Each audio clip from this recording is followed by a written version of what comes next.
Hello everyone, and welcome back to Satisfactory. So when we last left off, we were working on our Plutonium power plant and upgrading our train network. Now, if I'm seeing this correctly, just in the time between streams, the supply of nitrogen gas might have hit a snag. So we're going to go see if that's something that we're going to be able to fix. And then also, I think we had problems with power production. Yeah, power production no longer stable. So we're going to have to investigate what's going on with that. So let's do the power production check first because it is more urgent. So these guys not getting enough encased uranium cells, it looks like. So the encased uranium cells are, is that these ones here? Yes. And they are short on uranium, actually. Is that true for all of these? Yes, looks like it. So that means that our drone systems to get the uranium in are not sufficient. Looks like it's running at around 90%. And yeah, if we drop down to here, it looks like there's currently enough uranium outgoing, but it's not clear how long that will last, if it'll make it through. So yeah, that has now stopped, and currently no uranium going for just a brief period until it shows back up again, but still that's obviously no good. We cannot have that. We also can't have these giant traffic jams all the time, but that's another problem for another day. For now, let's work out our drone systems, figure out how we can get them to speed up. So we just fly over here. This is going to be the closest drone system. And what we might need to do, we are either going to need to add more drones on this side or more drone ports on the destination side. It would be easier if it's more drone ports on the production side, because that's just less in the way. But I don't know. So if we go over here, that's the fuel. And these guys are just filling up. So if we go into the cave to find the miner itself, this is, yeah, it's only going at 89%. Now the question is this because we don't have enough drones on this side, or do we need more drones at the destination? Actually, we should have checked that first, because we'll be able to get a better idea of it all in one spot. Like, if the drones are going back and forth constantly and not having any issues, then that's one thing. If the drones are spending all their time going up and down this destination spot, then that is going to cause problems.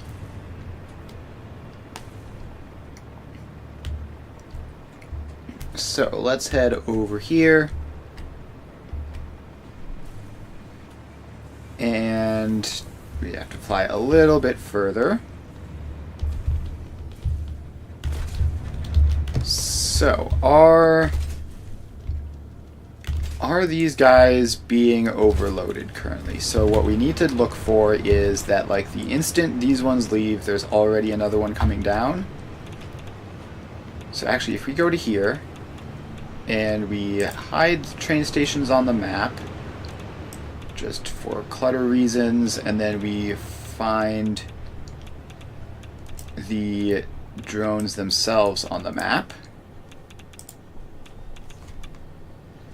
So it looks like there is a decent amount of drones just waiting here. So, in order to fix that, we just need more of these guys. And that's not entirely surprising, based on how this is working previously. So, let's just... yes, if those guys are going up. Is there another row of drones coming down? I don't know, let's see here. If we just get some foundations back here in this area,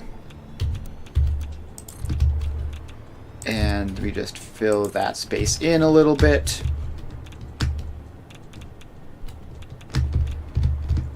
So then we can get some drone ports,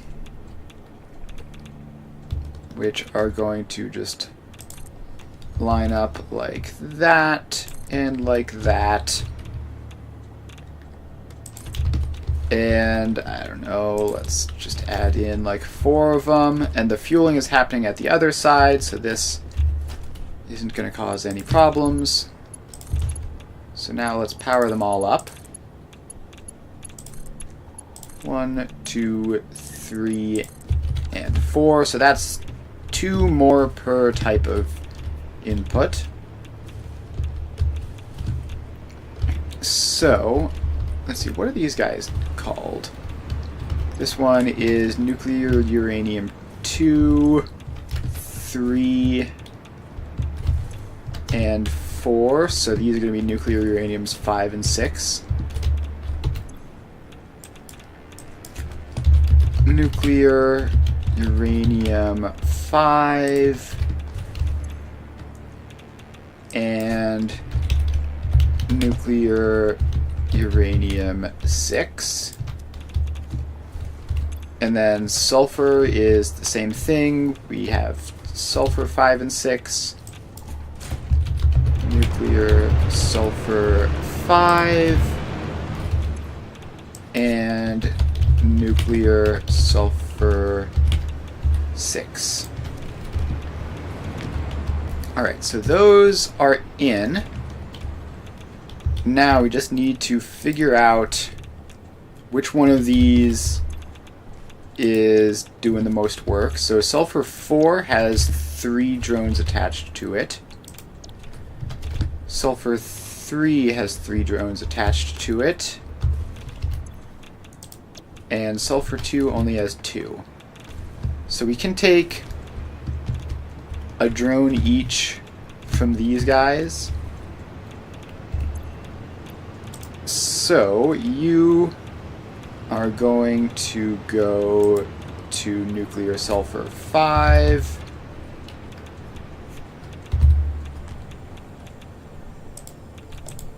And then this one, you go to nuclear sulfur 6.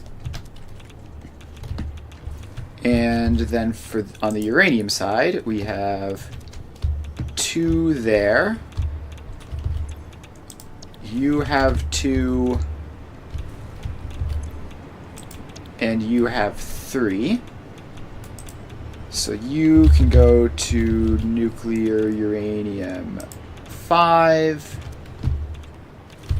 And then this one can go to just nuclear uranium 6. So that should spread out the uranium input and the sulfur input. So now we just need to get these guys merged up. So you go like that. And like that. So now we just connect these in. And these ones are the uranium.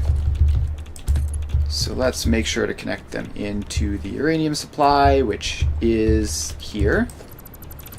So that gets disconnected, the merger gets put in, and then we merge that across. Please snap correctly. There we go. Alright, so then this all loops around like that. So then we have to do the sulfur. So those get some more mergers, which go across like that. And now they're all connected up. Just gotta bring them around. And around they go.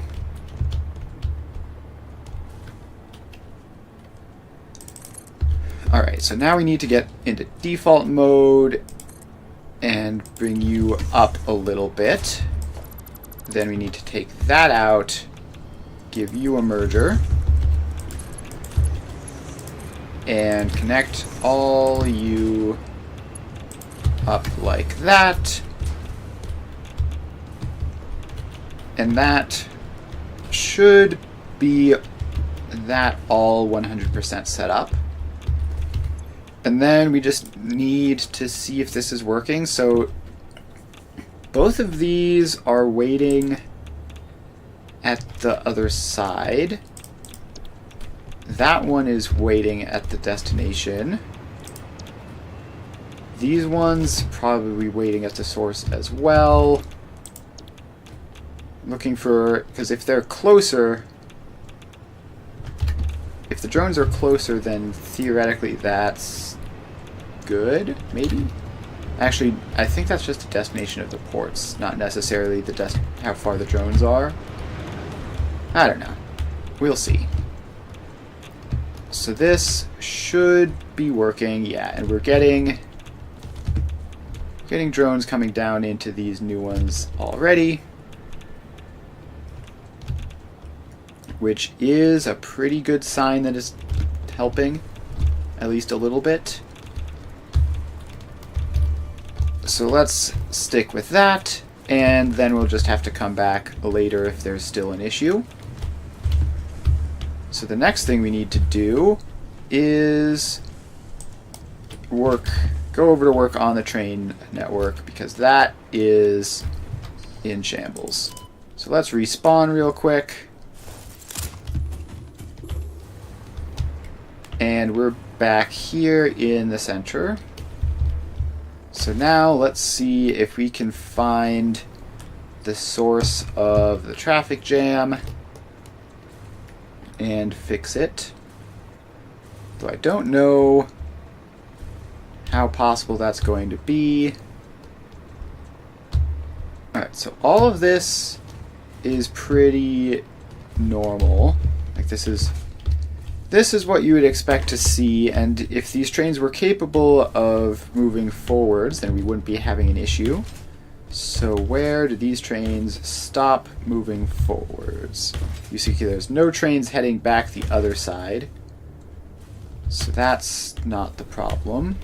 The problem is over to the east. And hopefully it's... yeah, okay, so the problem is right here. So this intersection, both of these are presumably trying to turn but can't. So you're trying to get into here, and this guy is sitting here doing nothing. What train are you? You are trying to go to the bauxite hub, which is further down this way, I thought.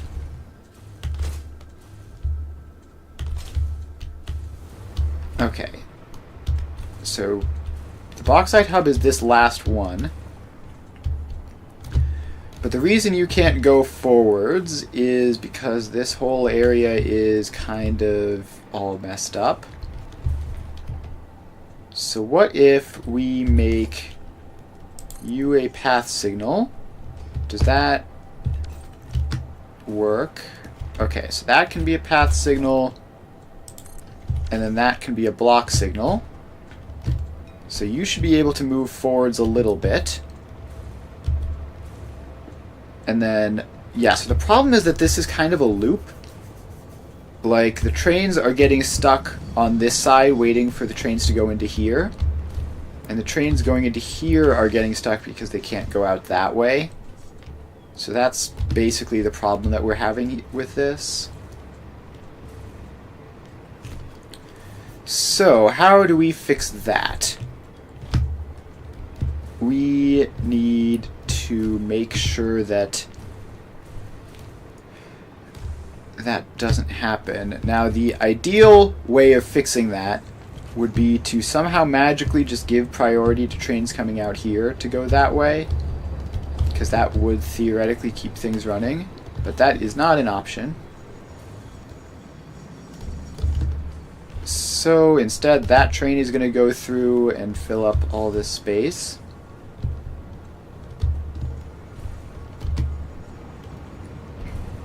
Alright, now that signal is not placed well. I assume there was an intersection here that I've removed away. Okay. So what if instead of going that way, we did force these trains to all go back this way? Would that fix the problem? I bet it wouldn't. I bet that would just make it worse. Alright, we need to be more clever here. I don't know, maybe it would work. Okay, let's try that, just to see. If it does work, it'll be great. So we just need to go here and chop that railway out. And so now this is like a left turn only, which is probably going to cause some issues in the short term because of the pathfinding being weird, but in the long term they should decide it's going to be faster to go back that way in this section.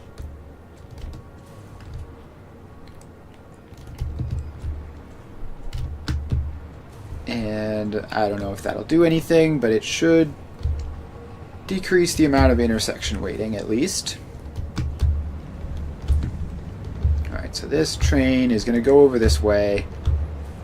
And it was actually an aluminum bauxite train, so I think it actually just wants to be going over this way anyways, so that's a bit lucky. Alright, so that is there. And now, is this better? No, we just have... Okay, it looks like that traffic jam is sorting itself out bit by bit. And now we're going to see if any of these trains... Yeah, so those trains are now going over this way, which hopefully will be good and won't cause even more problems with traffic jams in here. It'd be real cool if this could stop being an issue.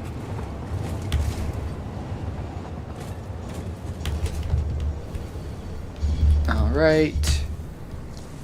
So now we should have these trains going out to the left here.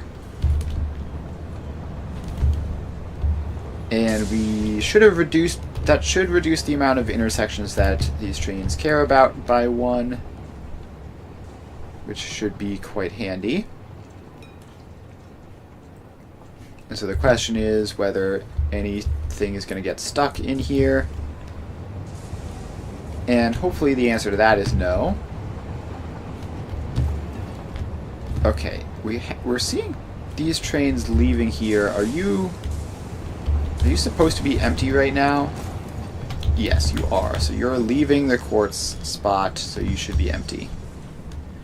Because one of the things which might be, like, marginally responsible for this is that if we don't have enough resources, the trains run more frequently, which obviously causes more traffic. But hopefully that isn't the source, although the constant traffic jams mean that it probably is partially like all these trains looking for fresh resources, which is definitely far from ideal. Alright. But things look like they are working out, at least in the short term. At least for now, things are happening as they should be. So let's respawn and get back to the nuclear plant. So we need to take... Which one of these? We need to take this hypertube.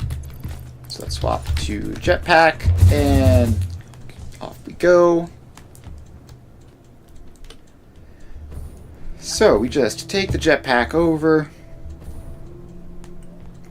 and we fly on over to the power plant.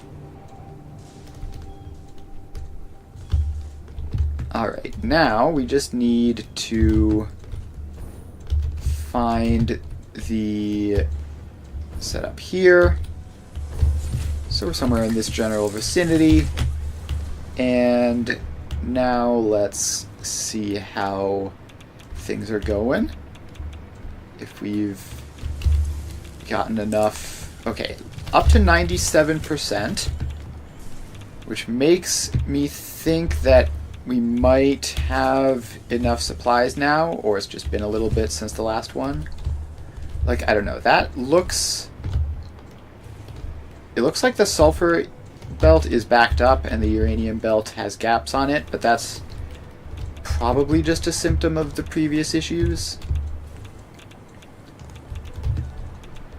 So we do have a good number of drones landing all the time now.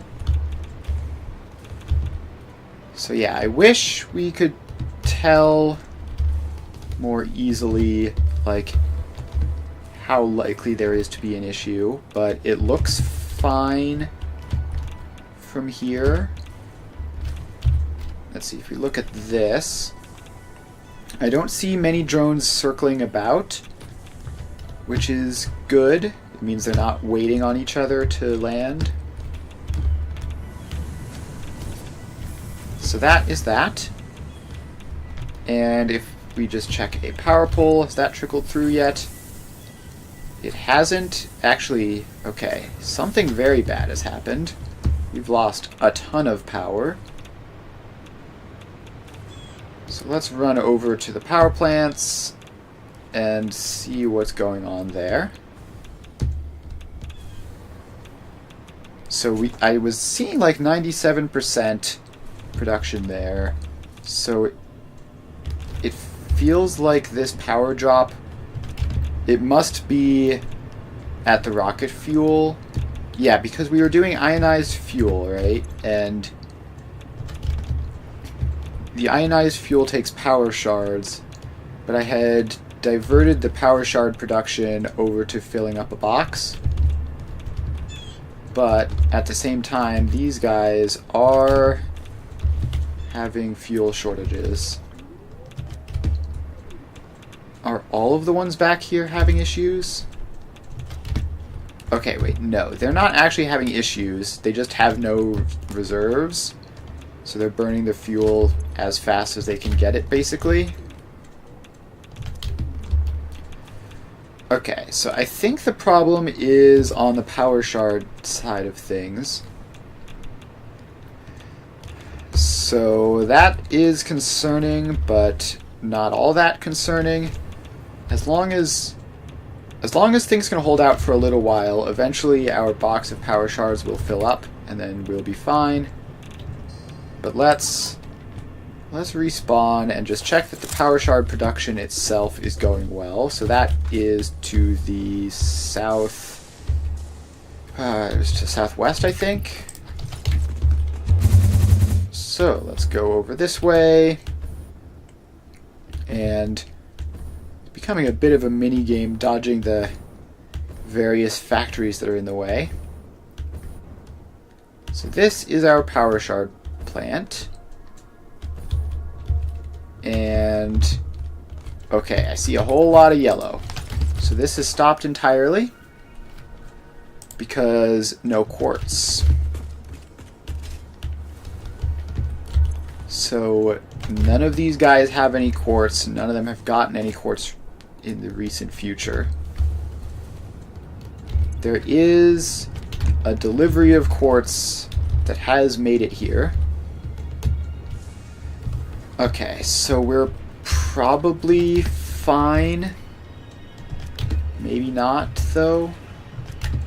I mean, this is not much. It's not much quartz in there. So yeah, that's not good. And we're using a ton per minute, so it's not going to last very long. And then the whole thing is going to break. So yeah, currently, these are currently running at this exact moment, but it's not going to last very long. Now, how is the power shard production going? We have this box to fill, which we are very much not successfully doing. And then we have that to fill. So let's set this splitter to be any on both sides so we can get some ionized fuel production going. And then we're going to have to go down and see what's happening with the quartz supply to this. So that one is empty. That one's just about empty. These ones are doing better, but they're not doing great. So, is that just a problem of the traffic?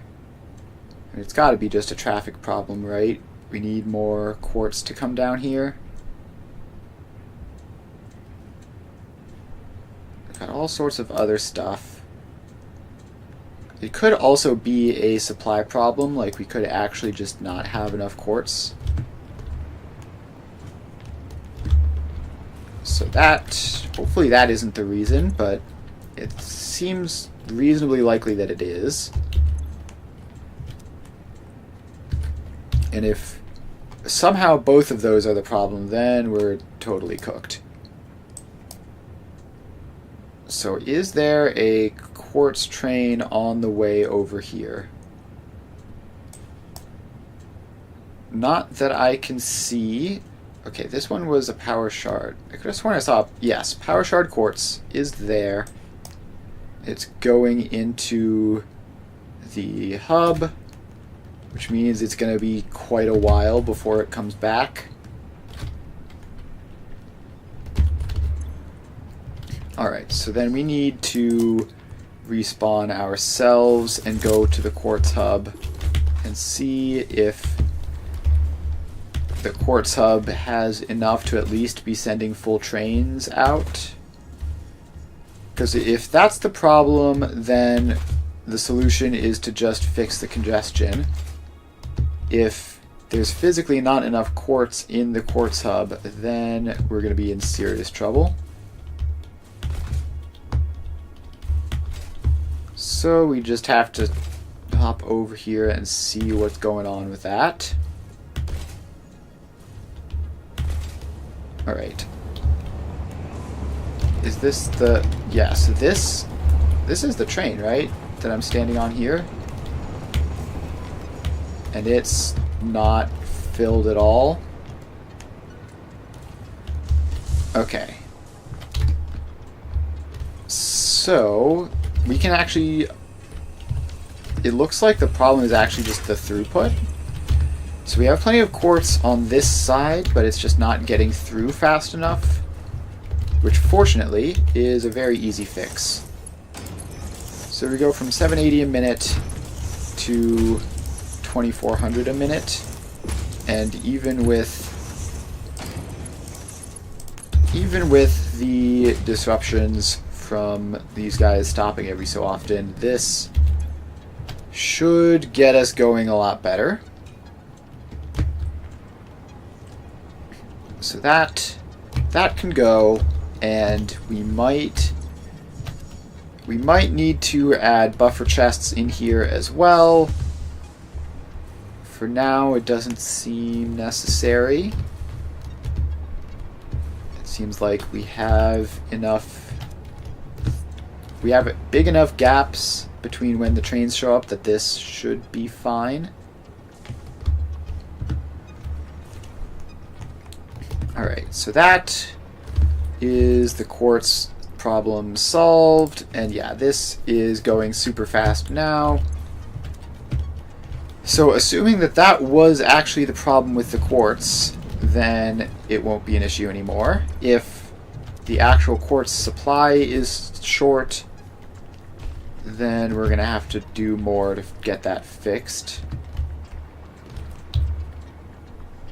Okay, the traffic seems like it's piling up again. Although it's hard to tell if it's just slow. At least in here, the trains are running. Yeah, I think the traffic is just slow and not actively stopped. So we have another train coming to grab quartz, but this time it'll actually get enough. Should be able to get full car's worth. And so yeah, this is actually a supply train, which is even better, because that means that we'll be able to keep this stable for longer. And funnily enough, the quartz supply finished off right before this showed up, so that's a good sign. Alright, so the quartz is going through. Are there any others that are like this that I might want to fix? Yeah, the copper. Alright, let's get the copper going super speed. Alright, I actually have no idea what's going on with all these, but so let's just keep it simple and just do that. And got plenty of copper over there, and a good amount of copper going out over there, so it should be fine. It might wind up being a bit uneven, but that's okay. Alright, so yeah, now the quartz is backlogged in the train stops, which means that all these guys are full, and when the train comes around next time, we will have plenty of quartz to give it.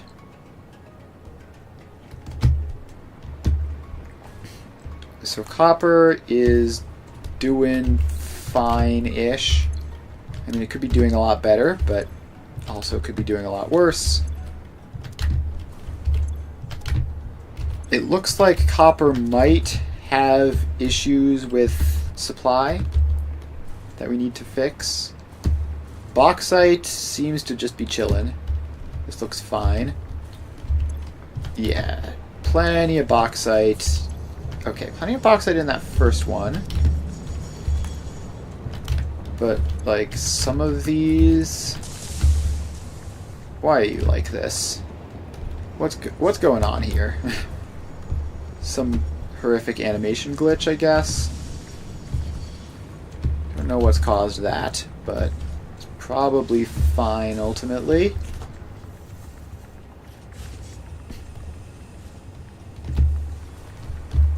Yeah, let's assume that that is fine, because I haven't noticed any aluminum shortages. Okay, now we're almost at the point where all the copper is out here, except for this one, which for some reason has way more than all the others. Alright, so we have a couple of quartz trains showing up now, back to back, which isn't ideal, because one of them will be a little bit sad. What train are you? You are RCU Quartz. There we go. Let's just give you that name so that you aren't confused at all. And this is the HSC quartz. So high-speed connectors should have enough quartz for the foreseeable future now. And now we've got another one going. This one probably not going to get a full cargo just because of exactly how soon it was immediately after another train. But it should still get a decent chunk, which will help out a lot. Now our incoming quartz is going to have issues here. So let's see here. So yeah, this is leaving with mostly empty. Let's see, if we do this, you got 2740 each, which is not quite full, but it's like 90% of the way to full, so that's fine. So we do need more actual quartz supplies. And also we need this area to be moving faster. It's still quite slow.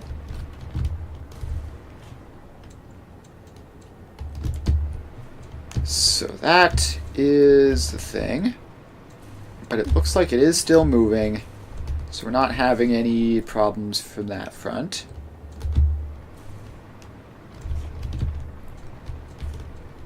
Although all these guys are getting priority to do their stuff. But now you are moving out, so that's cool. Alright, trains are going through slowly but surely. So let's...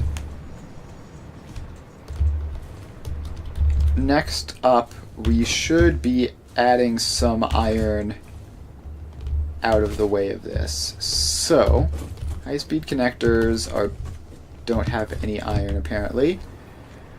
We just need to find like a place that has iron inputs along this row of tracks that I have up here. And actually, before we do that, we need to start by putting in block signals every so often. Otherwise, things are going to be all messed up. Alright, so these spacings are possibly not ideal, but who knows what the ideal spacings would be anyways. We're just going to get blocks in every so often. Aluminum doesn't require iron. Neither does RCUs. Gosh, what does require iron over here? I mean, I guess it means we're going to get to bypass a lot of those, and you need to not be facing the wrong way. Let's make sure that that doesn't happen. So the goal is to send some of the iron trains up here instead of where they would normally be. Okay, why do you keep doing that? Just stay facing the direction that I obviously want you to be facing. Please and thank you. Okay, we're going to get one more set of blocks before this junction. And then we need to get this junction set up. So you get a path signal. And you get a path signal. And you get a path signal. Then we get block signals going out. There, there, and there. And what is your problem? Signal loops into itself. Alright, fine, we will move the path signals a little bit further back. And back to there. And then this one back to there. So then we have to move the block signals a little bit further out as well.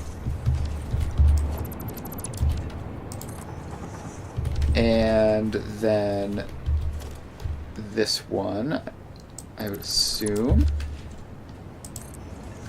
Okay, so that is now the intersection set up properly. So this thermal propulsion rockets also don't require any signals. So this entire area here just doesn't have anywhere that needs iron? That's crazy. Okay, there's got to be some iron demand like down this way or something, right? There's got to be. I haven't even built the track out this way, but obviously we could just do that real quick. So we won't be able to get this like infinitely far because we are eventually going to run out of concrete for it. But we should be able to expand it a decent chunk. And ACUs do require iron. And plutonium does not, because we're getting that locally there. Alright, so the ACU input is like just basically anywhere along this area. So we need to get this set up so that the iron is on a different track from the rest of it.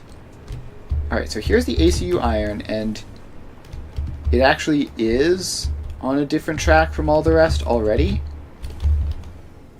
So that makes that very convenient. So all we have to do is take this railway out and replace it with one which is going to be going... Why would you want to turn like that? I just need to replace this railway with one which doesn't connect up to the rest of it, and instead... Okay, actually we need this to go outside, I think.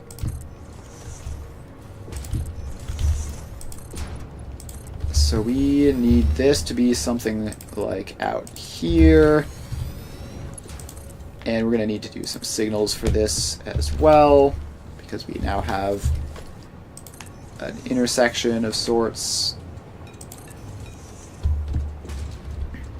So let's get that intersection in, and that block signal can go away. So now this area is one area, and then past here is another. Alright, hopefully that will be fine, although these actually need to be path signals, which is an easy fix. Alright, now we just need to get this track up into the second floor. So this goes all the way back to here. And this needs to just branch off of this, which is currently... Yeah, so that's broken because it just sees the end of the track, but that won't obviously happen once we get the rest of this fixed. So this just goes back to there. So now when the trains want to get to the iron, they have to go down that way. And then when the iron trains want to leave, we're just going to set this up. So you go across, and then a little bit further so that we don't have the track being too long, and then you go up that way. Okay. Now, is this good? I'm missing something. Yes. So this needs to be able to output to go back that way. Right. I remember how annoying this is now. I have to actually set up proper T-junctions for these.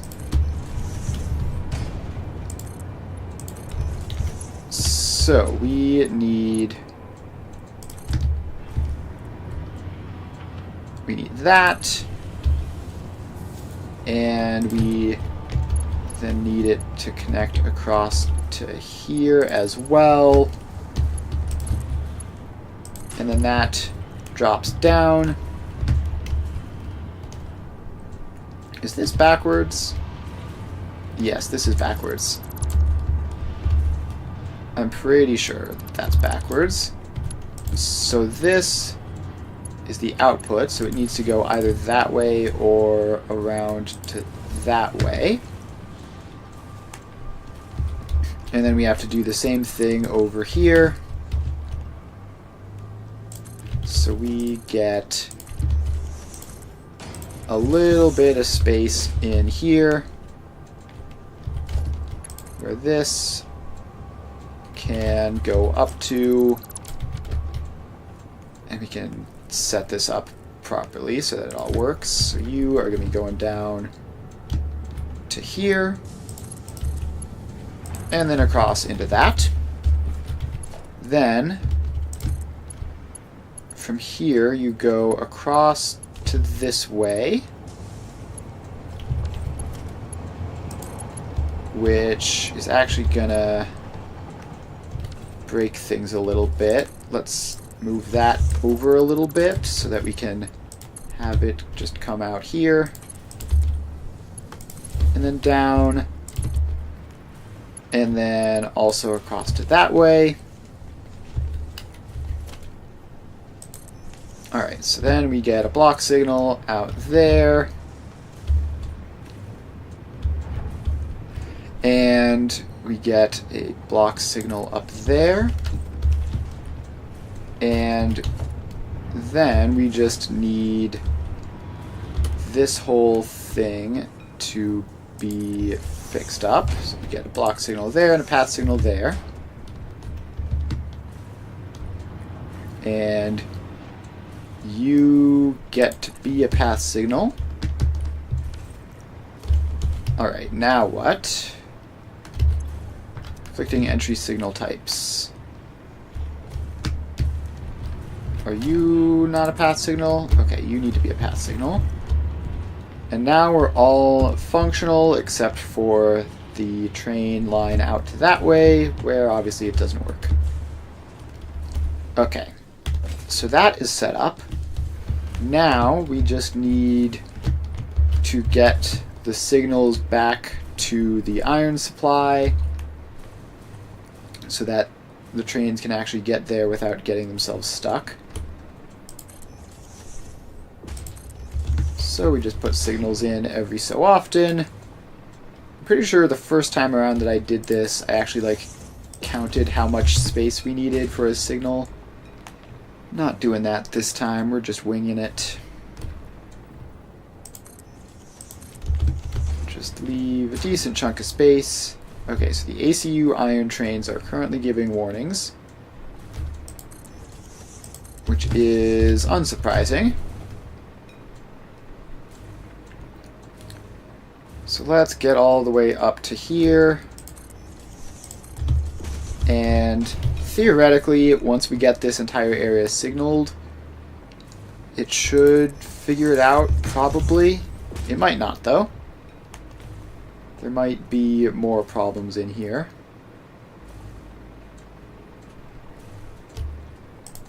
So that just keeps going back. And we are almost there. Okay, no, stop placing signals facing the wrong way. Thank you. I wish there was a way to just designate a particular track as only running in a particular direction and just never offer to put block signals that face the other way, because I'm literally never going to want that.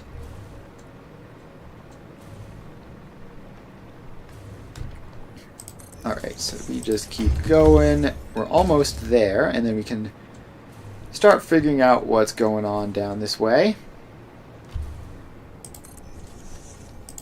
There we go.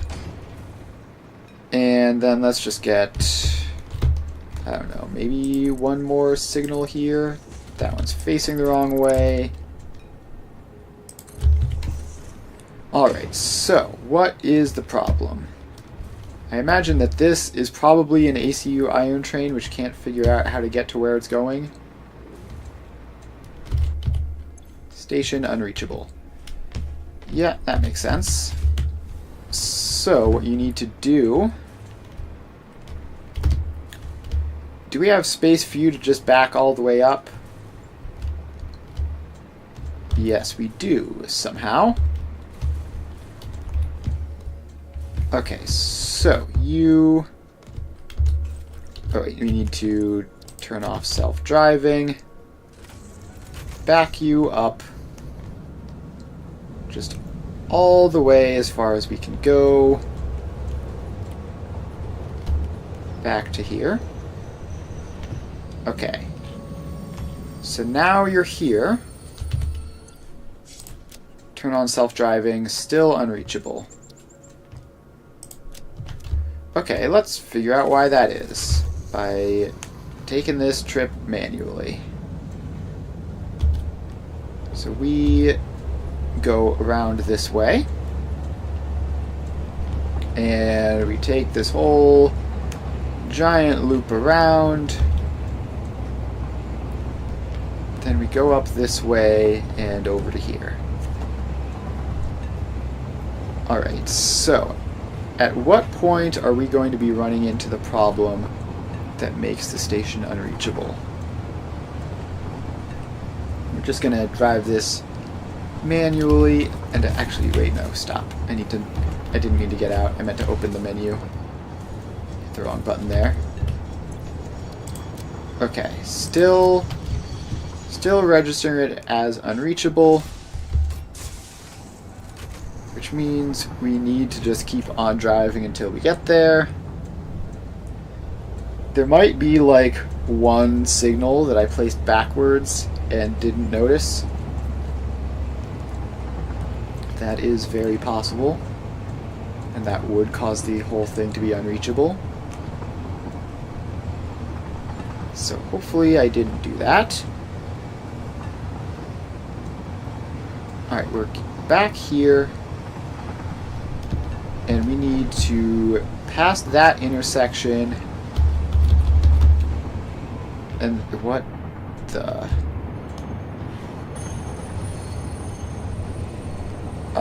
what just happened there? We just did some absolute witchcraft right there. So we need to brake and back up, because there's no stations over there to do anything with. Alright, so we need to back up. And... okay, now we are doing... what the... what did I just witness? Something absolutely psychotic just happened. Okay. Fascinating.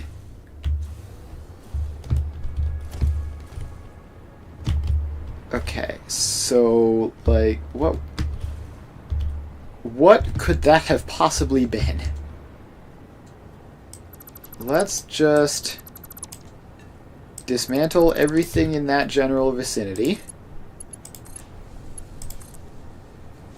And then rebuild it like that.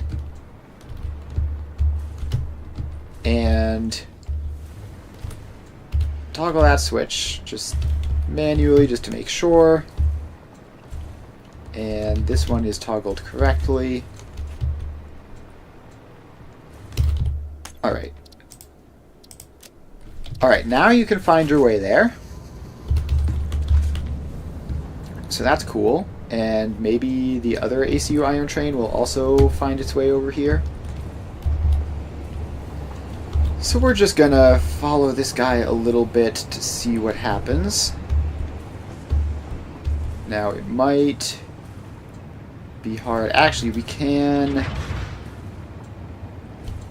actually maybe just barely squeeze some signals in here. So if I can just find the tiniest amount of space on this block going this way, but just like that, but just nudged back ever so slightly. Okay, no, that's giving signal loops into itself. Means we can't have those. Alright, so this iron train is going to have to wait for this coal train to leave, which it can do now. But that should be fine because that's relatively minor. Alright, so now you head out this way, and actually... Okay, so the iron train needs to not be connected up this way, because that would get it onto this, which is illegal. Okay, so that is that. And now that iron train is heading along up the top, and it should be all fixed. Now, is the other ACU iron train... Because there are two of them, right?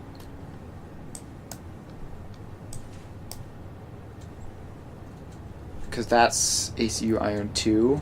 So ACU iron 1 should be somewhere. I'm not sure where it's wound up. But it should be using the same track to deliver iron now, which I don't seem to see. Alright, but with that extra thing, can we get... Because if we can get a signal in just like the tiniest bit further back, I wonder if there's something we can do to make that work so that that train can fit entirely within a signal and then this one can just leave immediately.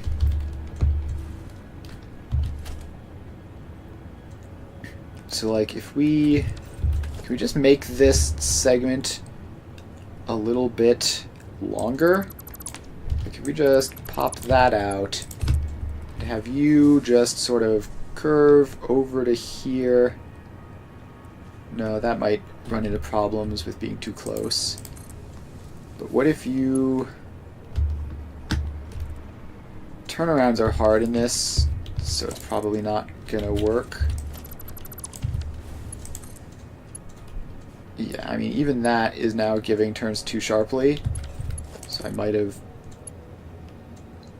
Alright, so let's just put that back in and put a signal there. So, you know, it might work. And that signal does work.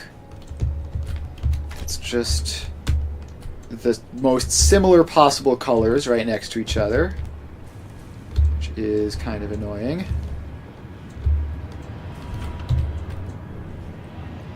Okay, now, how are our iron trains up here going? ACU Iron 2 is coming back.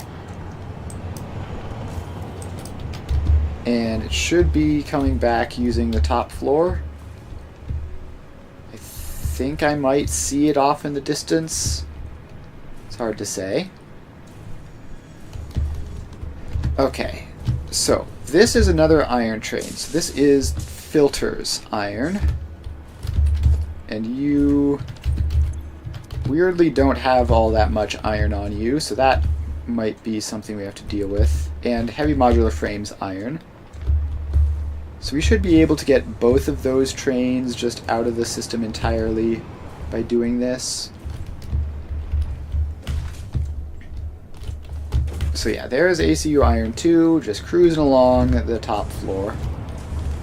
And yeah, it looks like we do definitely have some sort of problem with the iron throughput.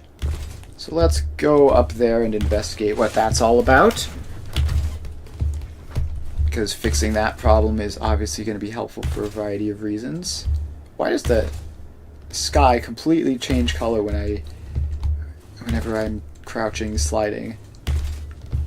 That's weird. I wonder if I'm like at a very specific altitude, or if the skybox changes above and below it, or if it's just some weird thing with sliding.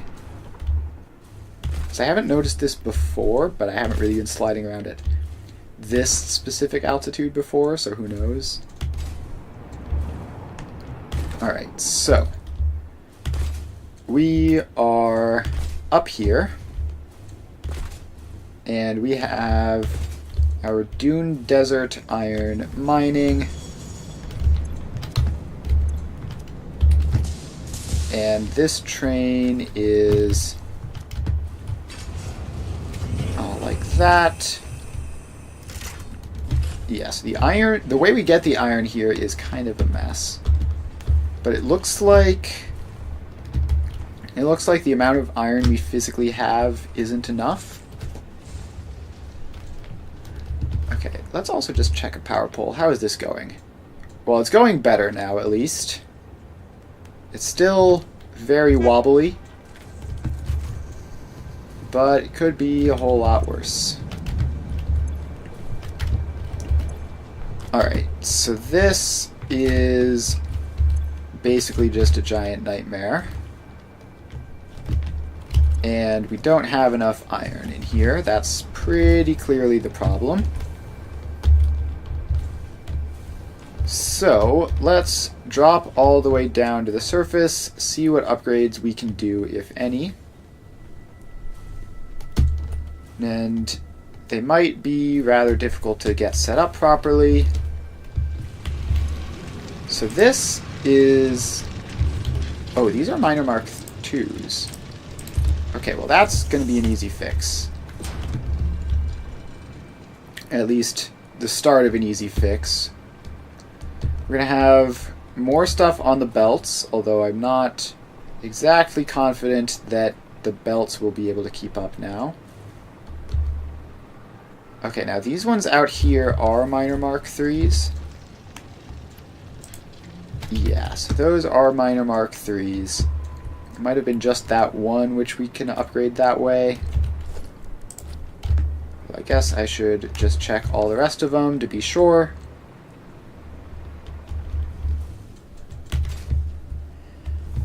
Alright, so now we have to head back, and I think I might need to re-overclock that as well. So you get to be a whole lot. Now we have to go and check these guys to see how they are doing. You are a minor Mark II. Not anymore. And get overclocked. And then you are probably also a minor Mark II, right? Yes, so you get to be upgraded and overclocked.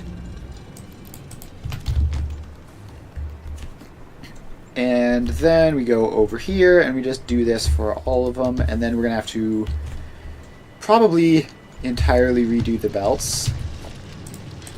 Minor Mark III and power shards. So yeah, we might have to entirely redo the belts back here in order to get this going, but it should be a massive increase in the iron supply, which is always nice to have. It's always good to have plenty of iron. Alright, so then we go back to here, and this one is a minor Mark II, so we upgrade you and overclock you. Alright, so let's just not worry about it too much and just make everything here Mark VI belts. Just because we definitely need some of them to be Mark VI belts, and it's probably going to be easier to not worry about which ones specifically. Alright, so then we also have this one out here, which I think I missed previously. So out here we go. And Miner Mark III. And overclocked. There we go. So let's get all these guys in. And hope I don't run out of belt building supplies, which I very well might.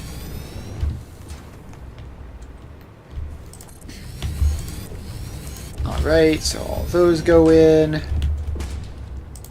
And we just keep on placing. So are you set up properly? Yes, you are Mark 6 belt. So we just keep these upgrades going, and it seems like they spend more time stopped than moving, which is quite concerning. And also there's large stretches of no power out here, which is quite annoying for just trying to do anything here. We should be back in the area where we're going to have power now pretty quickly. Alright, so that all gets placed, and we just keep on moving forwards.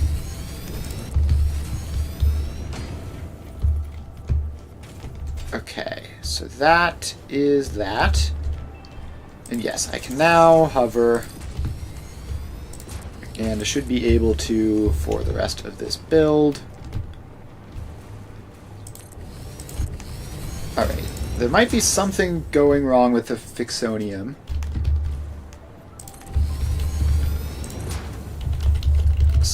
But all of those are in. The time crystals are going fine. The Fixonium might be a shortage.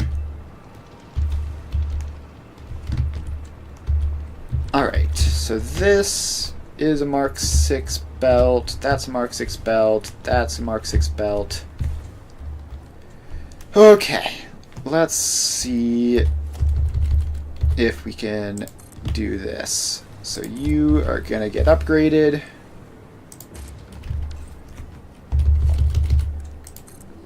And we're definitely gonna run out of Fixonium doing this. And we still have the problem where they're spending most of their time not even doing anything, presumably trying to load trains. So we need buffers, basically. So we are going to need to dismantle most of this stuff and just get buffers in. And this is going to require a lot of rebuilding, but we do need our iron supply to be super fast. So let's just get rid of all of this stuff and make this a more better organized setup. And let's just dismantle all of that in one go. And now we're almost done with the dismantling portion.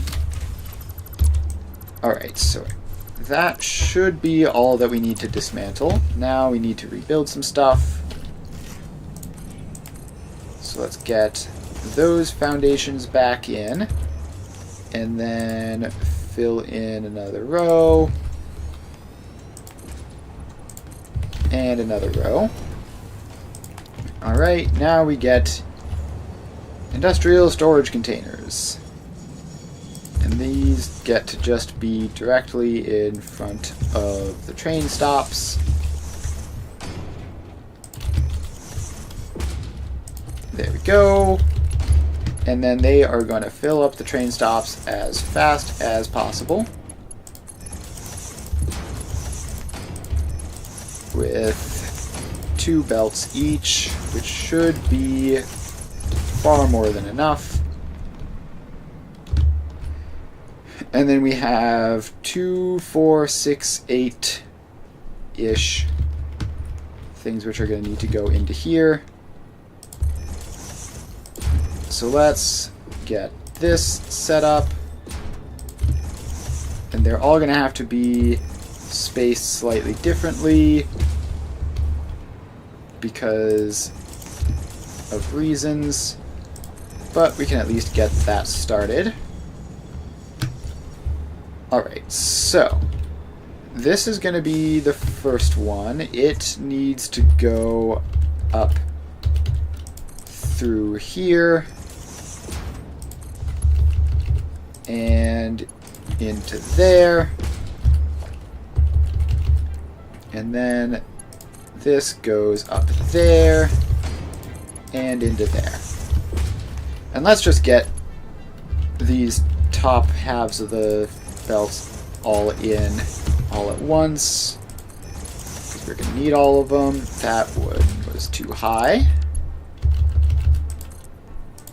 Alright, so these just keep going in.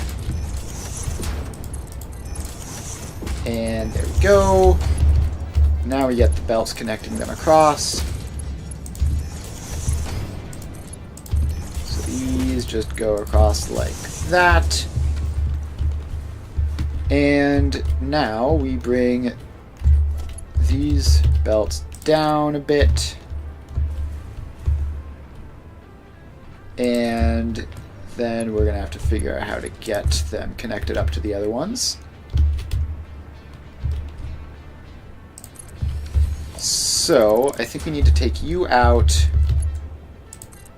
and just rebuild you facing this way. Will that work? Yes, that'll work. And then you need to go as far down as possible. If you can manage that. Just all the way down to there, and then hopefully that is now enough. There we go.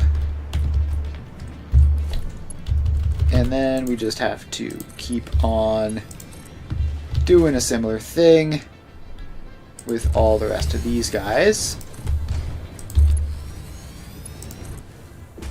So there we go. And then these two might be extra awkward because of how close they are to each other, but it should still work out. So we take that one out, and we are going to connect you up to there. I have no idea if that works. Let's see. Did that connect up properly? Are we seeing stuff coming out? No, we are not. Okay, so that doesn't quite work, which means instead we need this to connect down to here, and then we need to land on this and get that connected across. And then we're going to need to jetpack up a bunch. And now we are back in hoverpack range. So that goes to there. This one gets replaced. And we are also getting good chunks of the upgrades done at the same time. So that is all in. Then we have this one, which goes up this way and up to there and back and there. Alright, so that is all of these belts placed in. And then it's just a matter of how much stuff is actually traveling on them and how much upgrades we can give them, if any. So we're up here, and these are filling their buffers. train loads, so that is fine. Then my next job is going to be just finding absolutely anything in this system that can be upgraded, like this row, and just running on down.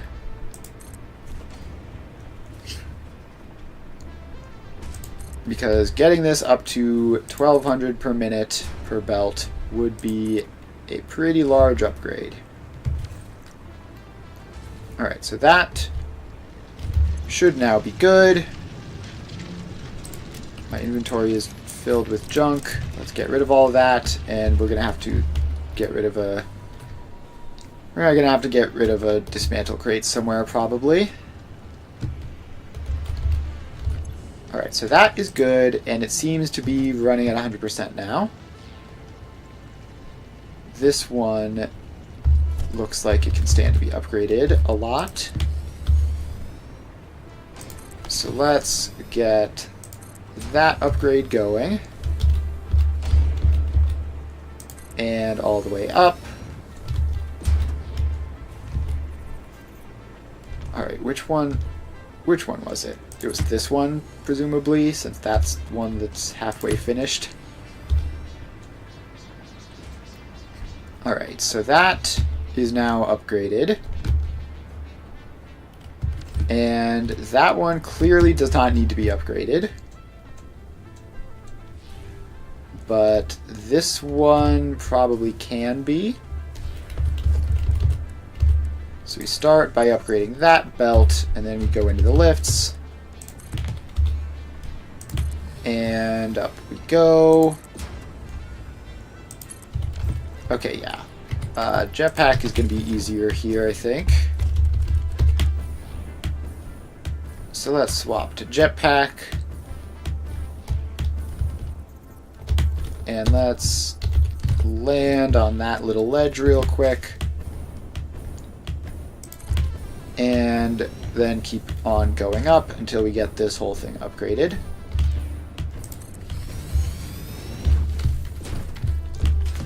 Alright, back up we go. And we are at the point where it is fully upgraded, I believe. So let's see if we get up to here.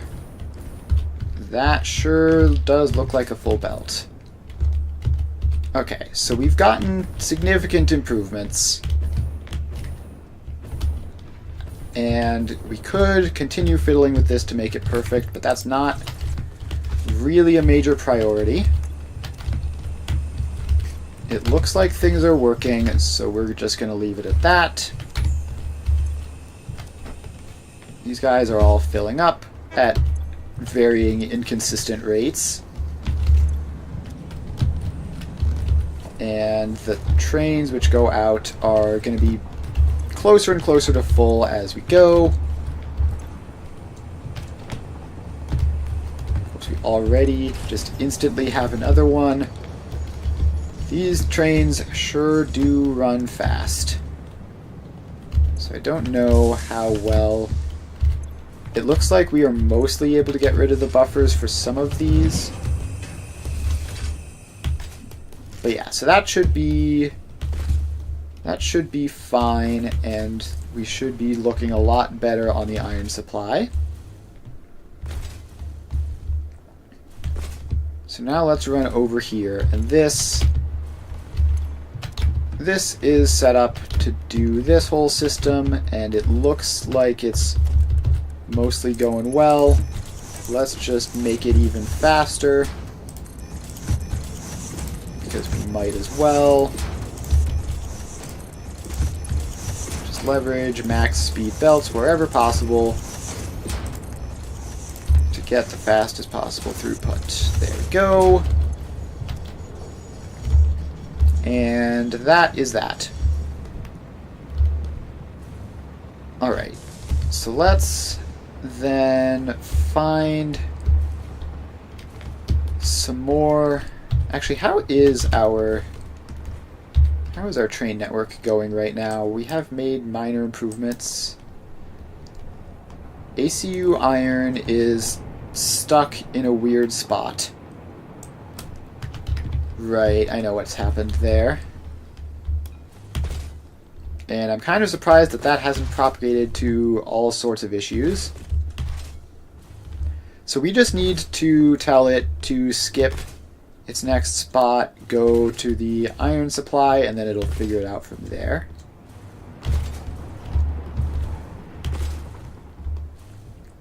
So let's... Actually, that's like all the way back in the center of the map, isn't it? Yeah, it's going to be easier to respawn to do that. Alright, so we are back here. And now, relative to us, it is just a little bit south. So here it is. And it has... Oh, I see what's happened. It's used the rod's input to try to turn around, and now it's just waiting for this. How did you even get up here? Okay, well, I mean, we can just have you... You can just move on to your next phase, and then this guy should be able to go through. Alright, so there goes that. And once it is through, which... Oh, we need more signals up here. Because we have that... That's possibly part of the problem, actually. We have, like, no signals on this entire side of the area. Alright, so this needs to be a path signal. That needs to be a path signal. And then we need a path signal up here. And then we get a block signal going out that way. Another block signal going out this way, which we already have. And that... Okay, well, it's something at least. We are going to want more in this area. More signals so that we don't have all that nonsense happening. So this row just gets its signals. And it'd be nice to find another place that uses iron that we can send up to here. But it has been a little bit since we have had actual problems.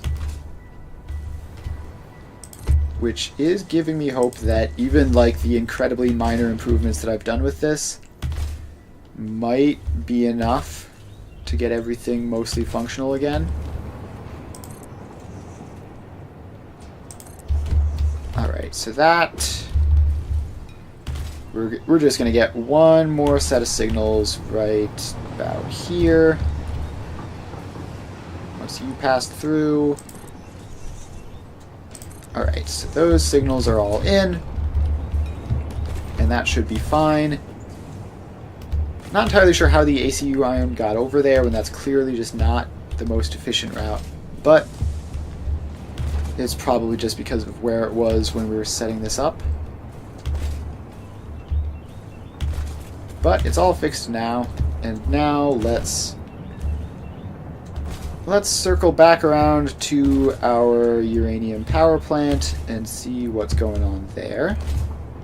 Actually, rather than that, let's check what's going on with the power shards, because that was an issue which we needed to deal with. Swap over the jetpack and over this way. Play dodge the factory.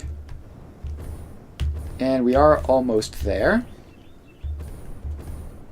Gosh, the hypertube cannons are so insanely great for movement. Alright, so now we're here. And we have a solid, steady line of power shards going out. Half of them are filling up this box, the rest of them are going over that way. And our power supply, if we just find a random pole, is better. Better than it was. These guys are showing 71%. Because they don't have enough excited photonic matter? Why? Why is that the issue? Is that just pipes being the way that they are? Yeah, okay, let's make this a loop. Because this is, I believe, a pipe of 600. So we are just going to get this looping back around to here, and then in that way. And hopefully that will resolve the problem for the photonic matter production, which was all backed up and now should be functional again, hopefully. So yeah, it's showing 600 flow rate, 300-ish that way, a little bit that way, and weirdly little that way. Actually, what the heck? How is that happening? Okay, but you have 100, you have 100. So that's probably just fine. Like, all this stuff just needs to get through, and then we'll be done. Alright, so that looks a lot better now from this side. So now it's this one which is the worst, but it's still fine-ish, I would say. If we wanted to make that completely perfect, we would just hook this up to another pipe, but it should be fine. Alright, so that is our photonic matter going strong. And power shards are showing up at a steady rate now. And yeah, so that should be all set up over here. Now we respawn, and we are going to head back to the east, where I see one exclamation point. That's that nitrogen thing, which is always messed up. That's fine. Alright, the traffic looks pretty manageable, actually. Fixing the quartz supply might have helped. If those trains aren't running as frequently anymore, that's a big deal. Alright, so now we can drop back down to here. And I really don't like that from a distance only that one in the corner is doing anything. Alright, so now we're back at the nuclear power plant, and okay, I don't know why I did that. We were in a dead zone. Alright, so we need to jetpack over to this ledge and then make our way back to see if there are still any lingering problems with fuel rod production, because that is something we absolutely do not want. So we are going to fly up to this level. You can tell because it has the drone ports, because there was a brief period where I thought I might be droning the fuel over. Decided against it, but it's useful to be able to spot this from a distance. And you look like you're going fine.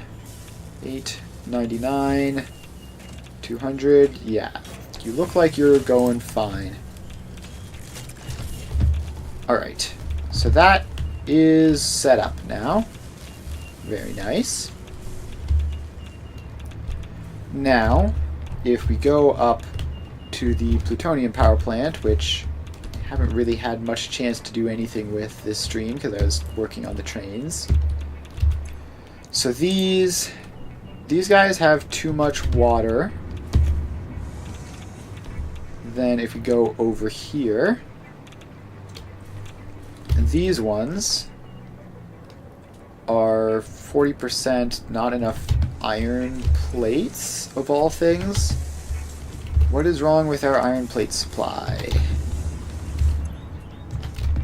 Alright, so the iron plates are down here, and they are going at 80% because they're not getting enough iron ingots. The iron ingots are 80% because of not enough ore. Alright, so this splitting is wrong, is what you're telling me. Okay. Well, that should be an easy fix, right? So this is just some large number to 50, right? We need 50 ore here, and we're clearly getting, like, what, 40 ore or something like that? Alright, so we have... I assume that's a Mark 1 belt in there. Yeah, Mark 1 belt. Then this is also a Mark 1 belt. We split the Mark 1 belt 3 ways. So that's 20, that's 20, that's 20. Oh, I see. Okay. Easy fix. That merger didn't get merged. So we were just sending all of that 20 back, and now it's functional. And iron ingot supply has been restored. So that is that.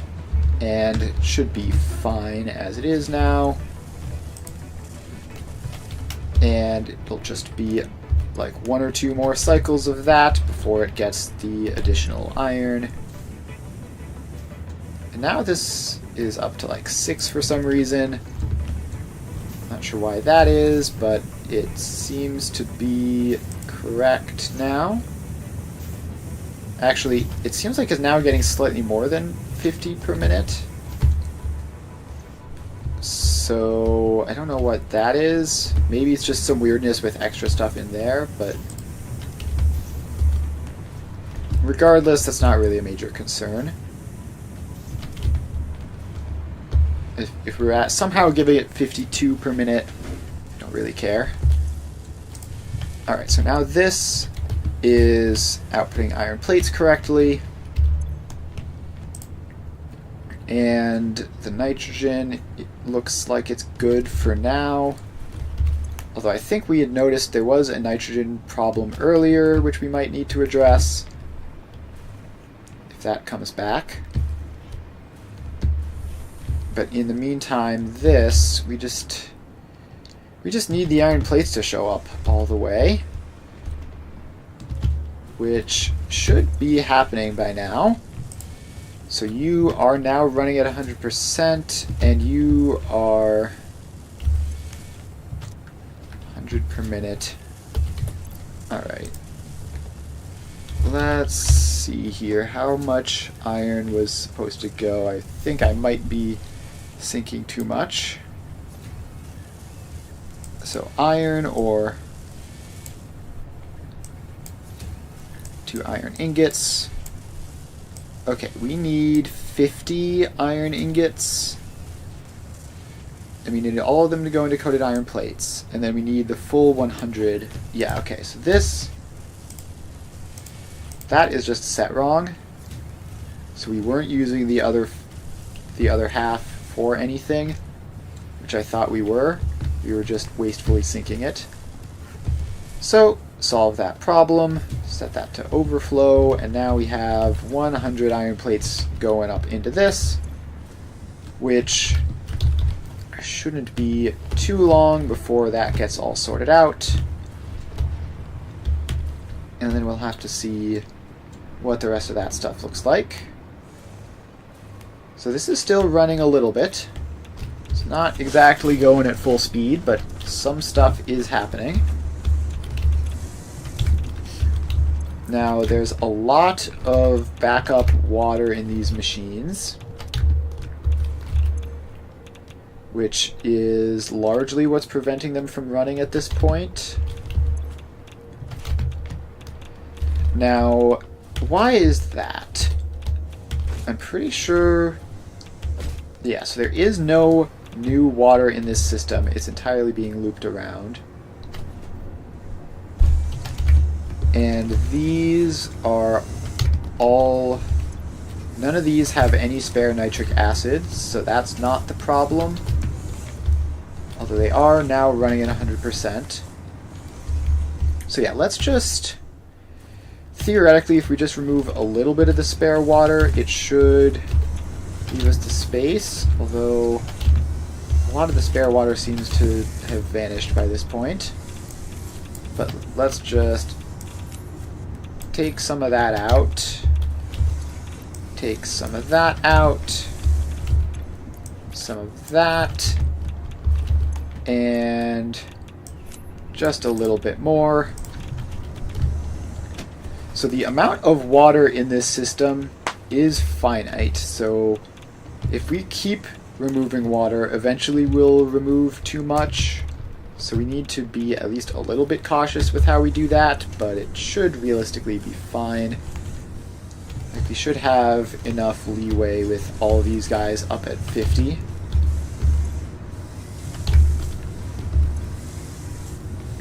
And also I suspect that we are going to be encountering that nitrogen problem from earlier again. Alright, am I seeing more of these? ACU iron 2 is just waiting behind ACU iron, and ACU oil is now stuck. Okay. So that, whatever we did there to make sure that that didn't happen, it broke when we swapped it up to the second floor. So let's fly up to the top, and we should have the ACU production is like right over there, I think. Yeah, so we just go over here, and we just need to get some signals into. Okay, actually, no. Well, that's just because you went in already. So that's not correct. Oh, I see. I think it's that signal in there which caused the problem. I think if we just take that signal out, it'll work. Now, are our ACUs producing? I see a lot of green, which it either means we're producing or it means we're almost producing. I do see some yellow. So what's going on with the computers? The computers apparently... Okay, this is old from before we did the sinks, right? So that's just... Yeah, this is just doing whatever it is that it needs to. Where is our ACU production? Is that this line up here, or is there... even another one? It is this one, and it looks... I mean, it looks correct to me. I mean, these guys are 100% each. So yeah, I guess that's just fine. I don't know what's going on with the computers in there, but we're just not going to worry about that. Okay. So that is all good. The train network seems remarkably peaceful now. A whole lot of trains waiting in stations, not nearly as many stuck in traffic. That's exactly what you want to see. Alright, so let's drop down to the plutonium power plant. I'm pretty satisfied in most of the bug fixing, and now it's just going to be back to getting all this stuff functional. So we have a whole lot more to build here, and I can't quite recall where we left off, but I know we did this whole thing and we got it mostly functional. Although, okay, the nitrogen supply might not be enough now. Yeah, nitrogen supply looks bad. Alright, let's fix the nitrogen supply then. We've got 2 pipes of this. Or, yeah, we have 2 pipes of nitrogen, that one, and this other one, which goes in from another route. So, let's follow this back, see what the problem is. It would be nice to have everything that we've built functional before we start adding more on. So we go down here. And here is our nitrogen pipes. Just continue to follow them, and you are not... Okay, well, yeah, you're not showing maximum speed. So what is the problem? Is it a pipe throughput issue, or is it some problem with these machines over here? Alright. So the problem is we don't have any packaged nitrogen, and that's also going to eventually cause issues. Well, no, because this is center any left overflow, so it's not going to cause issues for this. But it is causing issues over there. So we have a giant pile of empty fluid tanks, which we continue to accumulate. How much nitrogen do we need in total? That's 100. These two are 1200. And our nitrogen source is this one down here. So let's head on south to the nitrogen and see what's going on. I suspect the problem is either how long it takes for the drones to make it through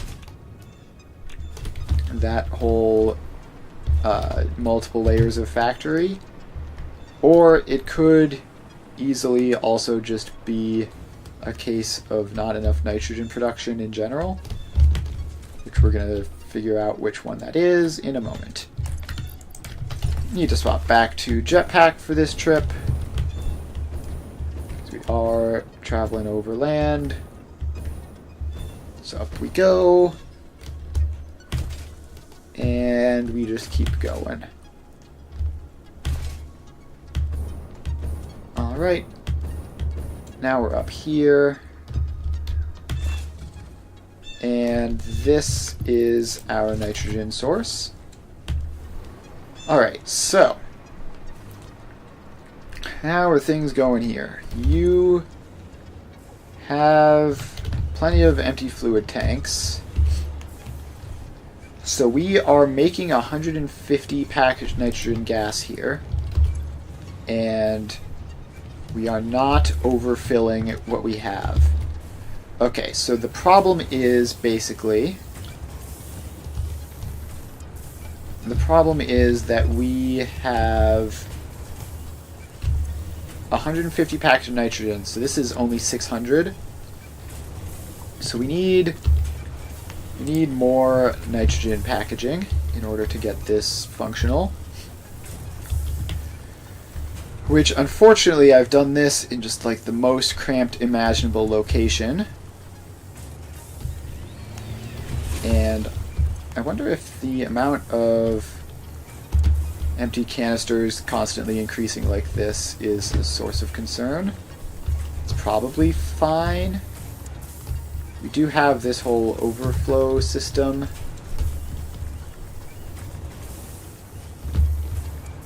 Yeah, so that we shouldn't get completely jammed with empty canisters because we have a sink here. Now, what we need is we need to have this whole thing, but with like 3 packagers instead of just 1.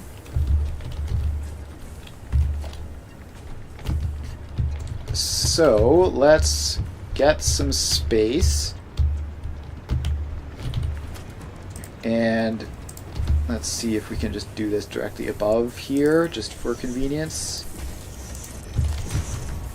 Alright, so we have this space here,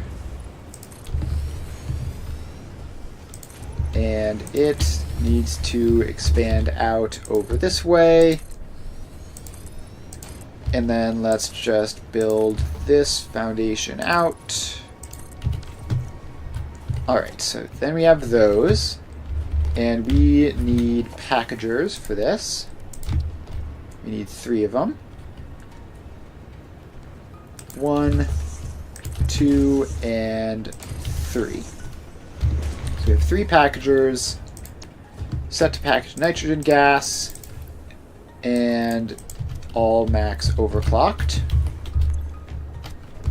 So we are going to be splitting the fluid tanks among these three. So let's... Why is this... Did I just place that wrong? Yeah, okay. For some reason it didn't want to place it in that first time. Alright, so that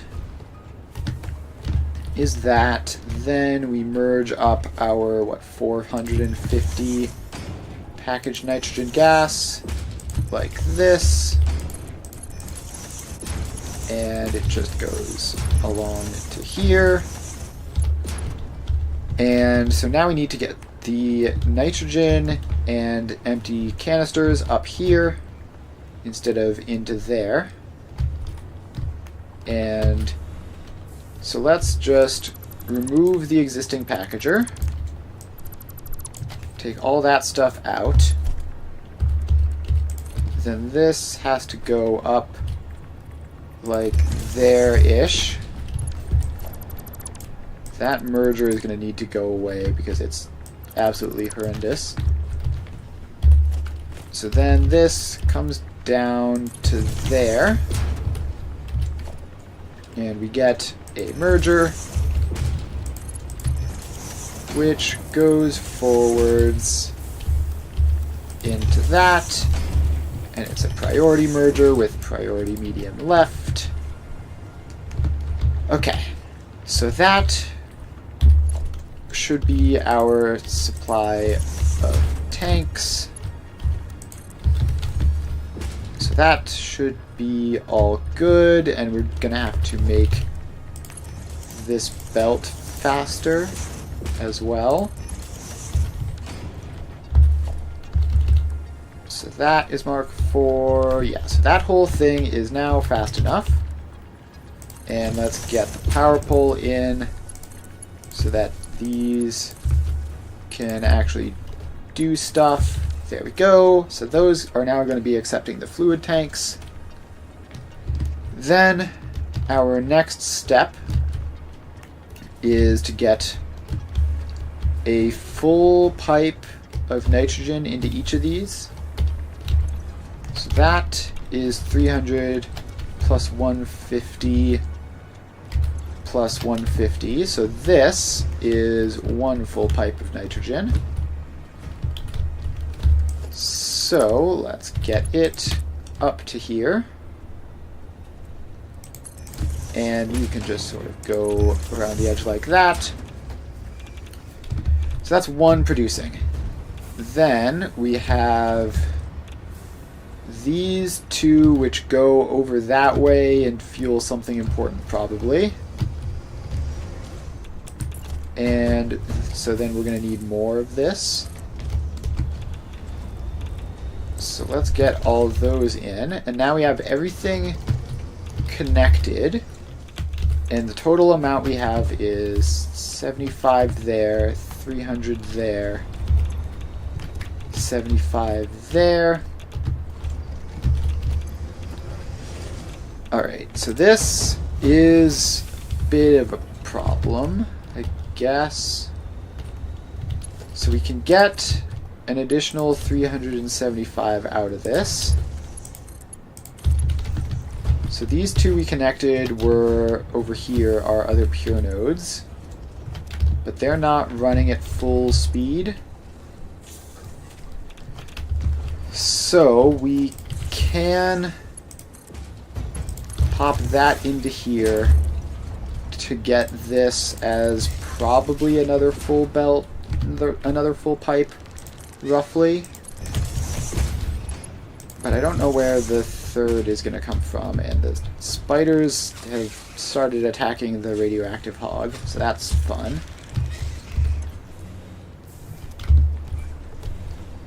Alright, so this belt actually needs to be Mark 4. And it just needs to go down into there, which we then upgrade, and cool. So that is now a fresh supply of nitrogen gas. And if we could get any into this third one, that would be great. But I don't think that's going to be possible. So we have 1,200. We need just north of 1,200 nitrogen, which means we're going to need to find another nitrogen spot and bring it over. Which, let's see, we might not be using all of that nitrogen up in the far north. So let's just respawn, go up there, and see what that looks like. Alright. This is pointed the wrong way, but it's mostly pointed the right way. It's going north. So we can just correct a little bit. And now we fly up this way to the Dune Desert Nitrogen Station. And if this has nitrogen to spare, then we can package it up and send it along via drone. And if it doesn't, then we'll have to figure something out. Alright, so we are just flying along this way. And here we are. Have I mentioned that ionized fuel is great, by the way? Stuff is incredible. Alright, looks like the nitrogen supply here just straight up isn't being used at all. Like, okay, no, outgoing transfer rate 300 per minute each, approximately. So still, that should be enough that we can just yoink some of it. So let's just get some foundations out over this way. And let's see here. So we just need this to sort of give us plenty of horizontal distance. And we're going to be setting up something very similar to what we had on that other spot. So we need 2 drone ports. Actually, no, I think we need 3. Drone port, drone port, drone port. Alright, so this will be nitrogen source 2. This will be nitrogen to fuel, and this will be nitrogen to aluminum. Alright, so that is all set up. Now we just need to get these going. So that goes to there. Actually, I don't remember if the aluminum is self-fueling. So we should make sure to do something like that. So you get a drone. I was in the right menu and I clicked away from it. And you get a drone. So you need to go to the rocket fuel source. And then we need to grab some packaged rocket fuel. Just a couple of stacks of that. Then we need to power these guys up. 1, 2, 3, and power line connection. And then you get like half a stack of rocket fuel and you're off. Now you get half a stack of rocket fuel. And we're going to send you to the aluminum source. And you should be taking off now as well. Alright, so we need our aluminum to go up here. And, gosh, I didn't leave myself enough room, did I? I might be able to barely squeeze it in like I did that previous time. Alright, so the aluminum belt is going to go down to here and make us some empty fluid tanks. And let's just make that a decently high number of them, just in case we get the option. So that makes empty fluid tanks. And then we have a packager, which, can I just have that be lined up correctly? Like that. So then we get a priority merger here, which just goes across like that. And then this is going to be packaging nitrogen gas. And it can take off of this top belt, I guess, and get powered up. Alright, so that is all set up. We have the nitrogen gas, the aluminum should be showing up. So then we just need to take this and pop you into there. Then we need to take this one, have it go up and over into there, and priority medium left. Alright, so that should be all set. And now the only thing here is you need a drone, actually. So you need a drone which is going to take you to nuclear nitrogen. And then you get... do I have more rocket fuel? Yes, I do. So you get a chunk of rocket fuel. And you can head off now. And this... am I forgetting something? I don't think so. I think this is relatively straightforward. Or I might be forgetting the sink. I don't know if the sink is actually necessary. I guess we'll find out. Alright, so that is that. And hopefully that will fix our nitrogen supply, and also hopefully the fact that we now have two sources doesn't do anything weird. So now let's just head back. Actually, it's going to be faster to respawn. Head back to the nuclear power plant and see if we can actually make any forward progress, if we can place any buildings that do something new in this entire stream. Because so far the answer to that is no. We've just been fixing a whole bunch of problems, and to be fair, fixing them quite successfully.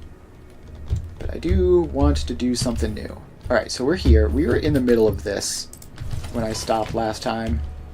I don't remember why I didn't finish this. So you get Caterium and Petroleum Coke. Alright, so our Petroleum Coke was this, right? And it seems to be going at 100%. No, not quite. Not enough heavy oil residue. Alright, back to bug fixing mode once more. Alright, so the polymer resin here, this is only going at 60%. Because we're not using all of the plastic. Right, so we need to use the rest of this plastic for something else later. Which means we are going to want to just be sinking it. So you get a smart splitter. And left any... where can we fit the sink in? Probably center overflow, right overflow. Let's just set both, and then if we can get the sink in either place. Alright, we're going to have to move this nitrogen pipe a little bit out of the way. So you need to come up to like there before just looping in there like you were. And that should leave us room for our sink in this spot. So there we go. And now that all gets powered up. Upgrade a power pole to do it. And so now we're not going to have excess of plastic, which means we're not going to have excess of polymer resin. And let's just clear that out so that this can all start functioning again. Just clear out all this polymer resin backlog. And then we can just rely on fresh production of polymer resin for that. Meanwhile, we make all the petroleum coke we need, which is kind of weird. Oh, this is because this is a fluid manifold input. That's why it's going like that. All right, let's get you turned off for now, just so that this can, the fluids can manifold a little bit quicker without that being active. And then in the meantime, we can go up here and just get this petroleum coke into this. What was this? This was tempered deuterium. So we need literally 120.1, which is absolutely hilarious. So the petroleum coke goes into there once it exists in any meaningful quantities, which is going to take a while. I mean, it's getting there. These are just running smoothly now. Yeah, so that's all good. So it's just going to be a little while before this is fully set up. And we can turn off another one of these to get the remaining ones filling even quicker. So now these two are going to be filling with heavy oil residue as if they're the first two in the line. Then let's set this to be right any center overflow. And that seems to be all set up. So then we just need to get the deuterium ore in, which looks like it's set up to do properly. Okay, we need the power. So let's get these foundries all powered up. And let's get another power pole just so that we have plenty of spare slots on the individual ones. Because the most annoying thing that can happen is their closest power pole doesn't have any slots left. So let's just make sure that that isn't a thing. Alright, check back to here. They are halfway filled, so that's not too bad. And then we just need to find our deuterium. And we just need to bring all the deuterium up there. Alright, so deuterium is this Mark IV belt in here. Actually, there's no reason for this to go all the way down and then immediately right back up. Yeah, we can just take this off on the level it actually goes to. I don't know why I'm in default mode there. Alright, so this foundation goes all the way around to here. And then our deuterium belt is going to stop in this general vicinity. Did I get that lined up right? Mostly. It's a little bit too high, but close enough. Alright, so now this belt just has to sort of go around and then go in. So then it just needs to go out to there and like that. Alright, Deuterium supplied. Petroleum coke should be all clear by now, right? That's up to 50. This one is at the mid-40s, so let's let it fill up. And then just give it like another couple of seconds. And now we should have more than enough free heavy oil residue for that to just be all set to 100%. Alright, now we need to build the outputs for these, which is my Deuterium ingots. And so these all get some conveyor mergers. Right, so this all goes in. And there we go. Now each of these only requires a Mark 1 belt. I have a decent chunk of Deuterium going out though. So how much Deuterium is this? 180.2, so Mark 3 belts are perfectly good. So that just goes across, and then we can get a sink. Alright, smart splitter, and awesome sink, and then connect those up, and done. Alright. Actually, our next step, we can do it with the Deuterium immediately.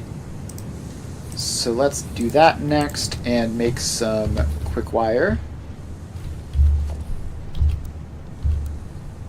So let's fill out some more space up here. And we are going to get in some constructors. And let's see here. Which one of these guys would be just like an ordinary constructor blueprint? Iron wire? Yes, iron wire. For some reason, it really wants to merge into the floor there. Alright, so now we get you, and we just sort of place a couple you down. We apparently need 16 of these. That is backwards, and that was not blueprint dismantle mode. Alright, so where is this iron wire blueprint that I was using? Here we are. Alright, so you need to be in blueprint auto connect, but you need to actually just be facing the correct way. So you go in like that. 4, 8, 12, and 16. Then let's get those foundations filled in underneath it. And now we can set all these to our quick wire, which we need how much? There's like a billion other things in the way that are making it hard to see. We need 880. Okay, we need 840 plus 40.909 plus 20.522. That is 901.431. Alright, so we go. First of all, we set this to default quick wire. 901.431 divided by 16 is 56 point something. So just a little bit less than 16 constructors worth. It's actually like 0.02 more than 15 constructors worth. But 16 is a much easier number than 15, so we're going with that. Alright, then each of these individually does not need that much. So it's 180 ingots total.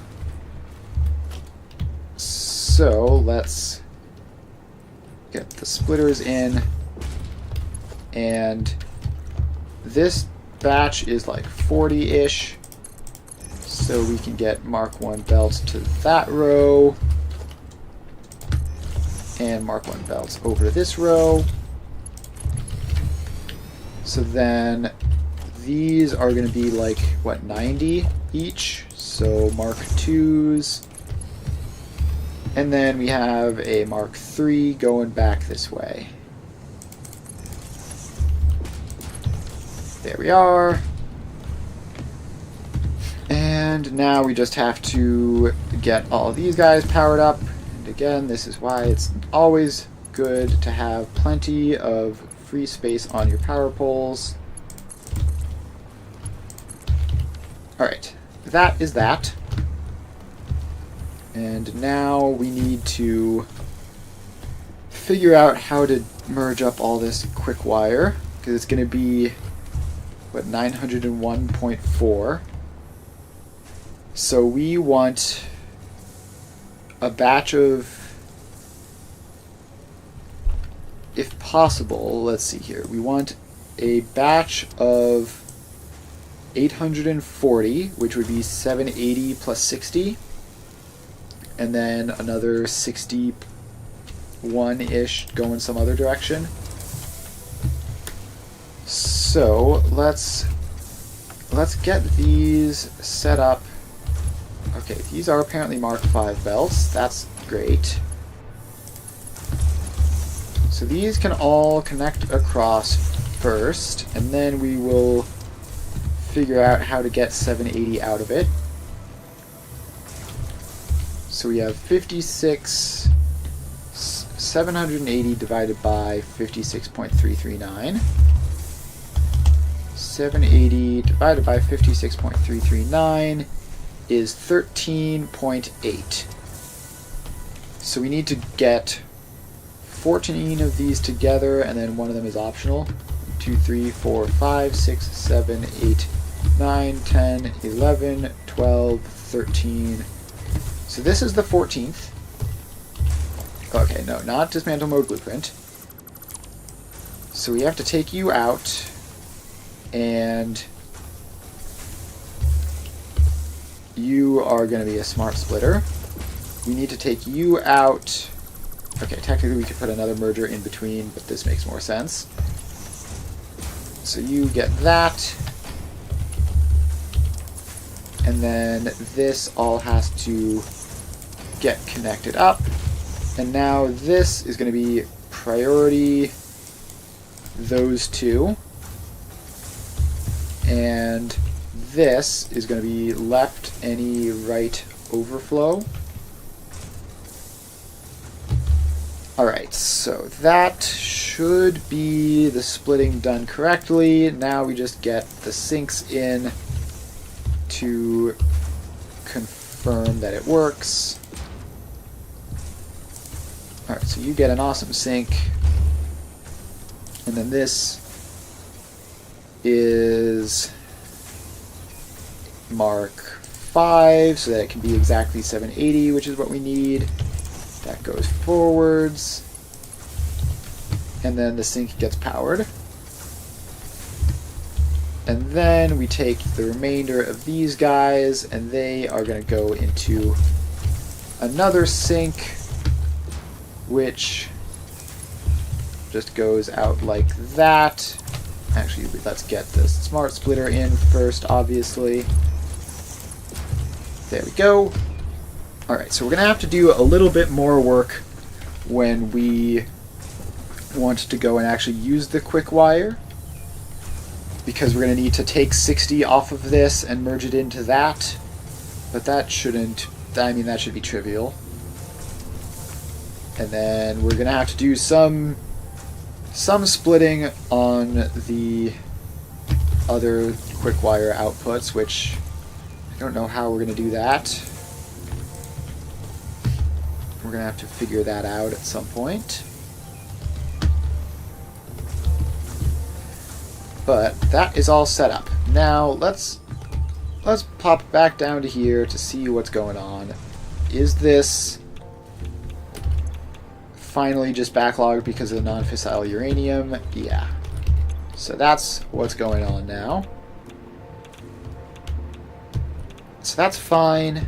Although the fact that that is happening means that we are going to be filling our boxes with uranium waste again. So let's head down there and see how much uranium waste we have built up.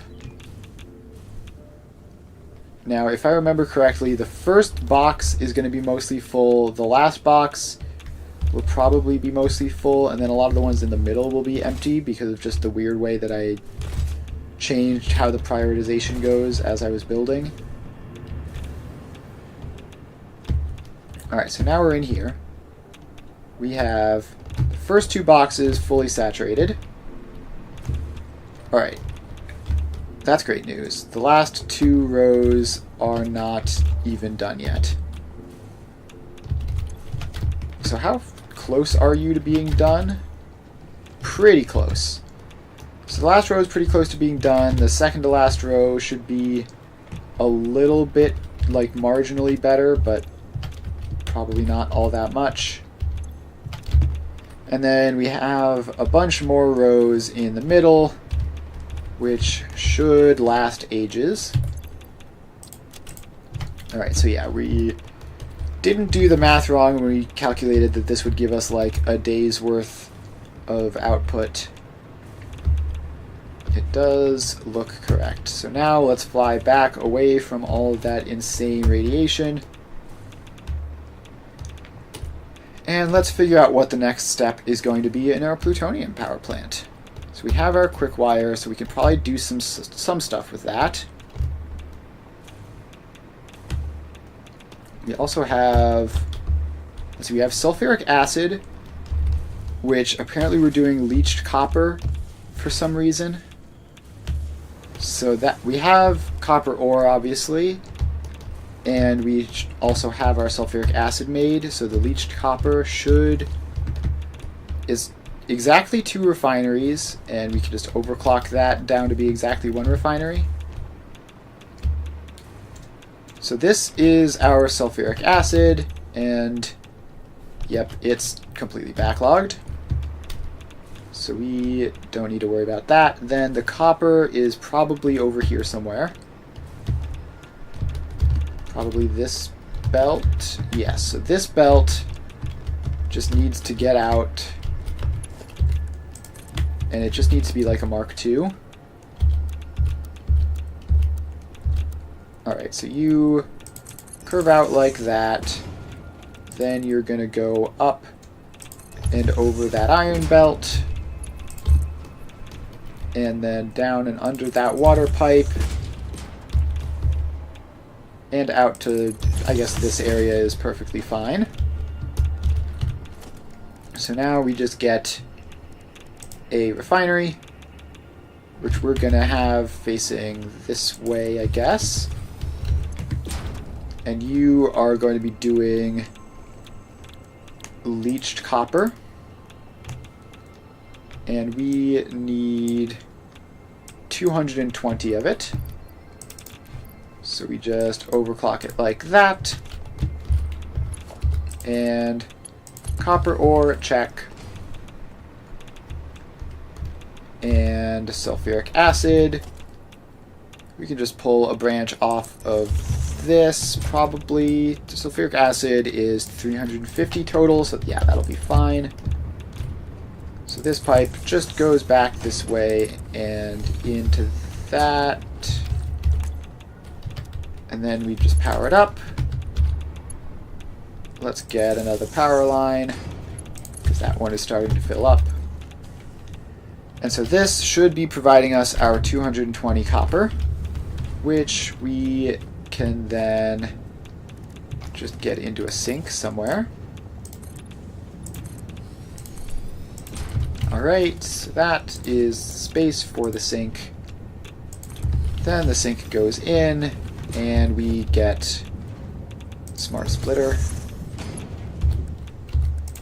And it's 220, so Mark III belt is good enough.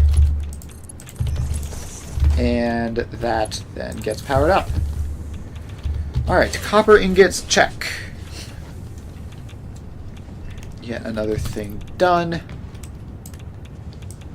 Alright, so we then take 120 of the copper and make wire in just a row of 8 constructors. We can do that in this area, and we shouldn't run out of space for it. Although it actually might be a little bit close quarters. Okay, what is all this over here? Is this just a different factory? No. Oh, this is the plutonium processing stuff. Right. Alright, that's good. So, we just rotate this way, I guess. And then we will make wire, ironically using the iron wire blueprint. Alright, so you can go there, and then please just rotate normally. There we go. It will want to rotate in every single possible way except the one you want before it gets there, but it'll get there eventually. So these are going to go from iron wire back down to just regular wire, and we need exactly 8 of them. No need for overclocking or underclocking or anything. You just paste that across.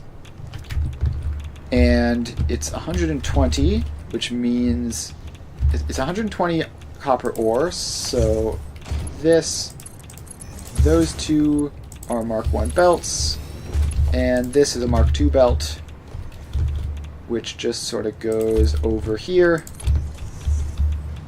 and boom. So that can be right any, and that should be exactly 120, and there'll be some excess production off of this because of how it works. Although, actually this... Alright, no, I just didn't set this to center overflow. That's what happened. Alright, so that is center overflow right any. Some stuff is still going to go through there, but the majority should go that way and make our wire. So let's get the wire powered up like that. And then we have 240 wire at the end of the day, which means we can just sink it over here. Alright, so that goes in, and boom, done. Wait, no, not done. We need... How do I forget about... I literally do this every single time, and yet I never remember to do it on my first try. Always have to dismantle the belt and replace it with the smart splitter. Alright, wire check. Alright, what else is there to do here?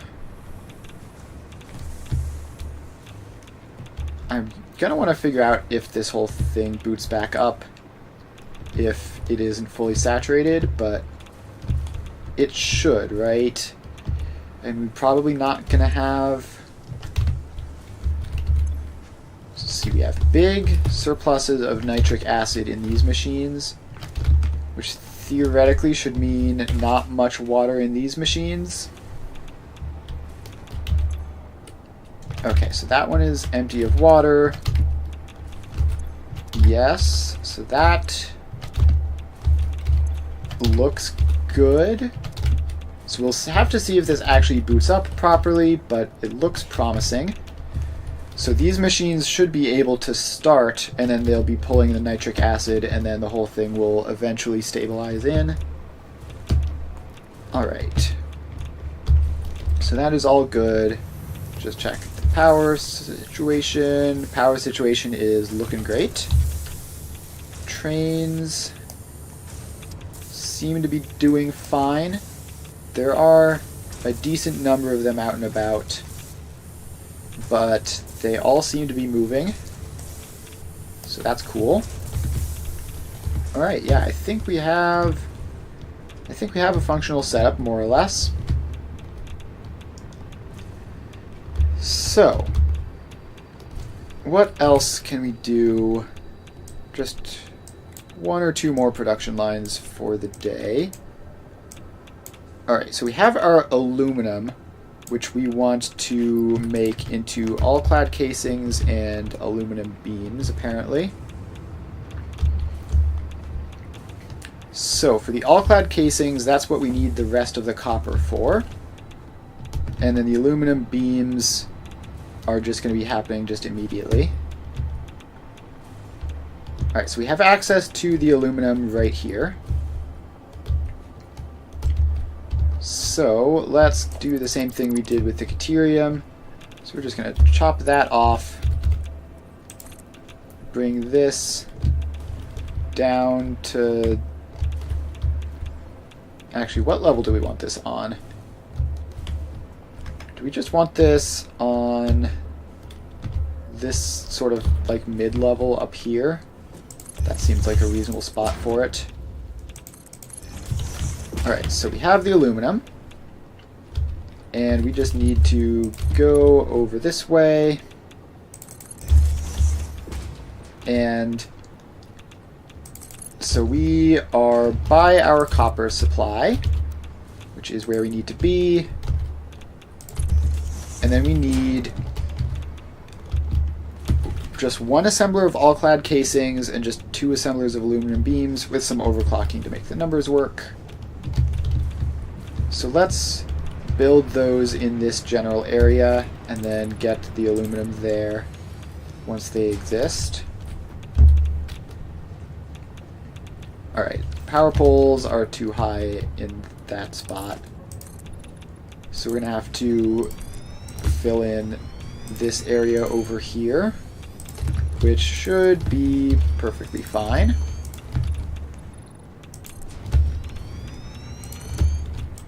Alright, so that should be plenty of space. So we need one assembler and two constructors. Give them a bit of space because they're two separate production lines. So the assembler is doing all-clad casings, and we need 150 of those. So then let's get our power pole in, get it upgraded, and get all these machines powered up.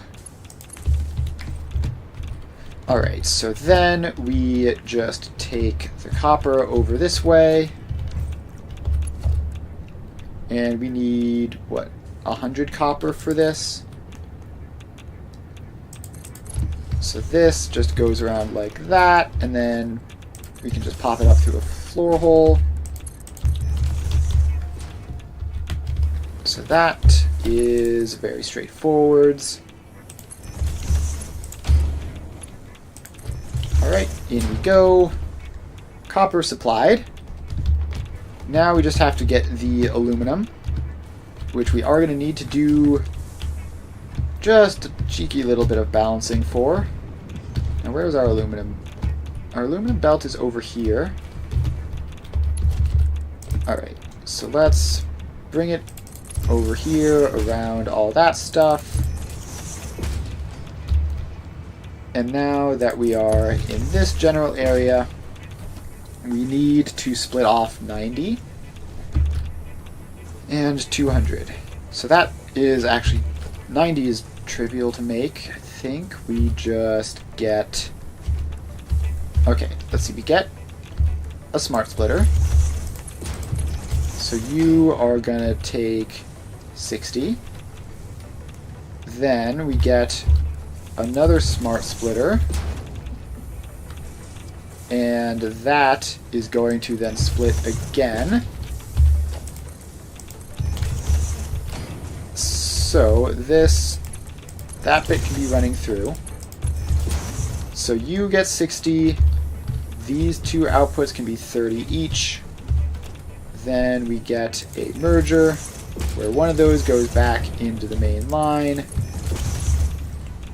and the other one goes out this way, as does that. So now these smart splitters are right any center overflow, right any center overflow,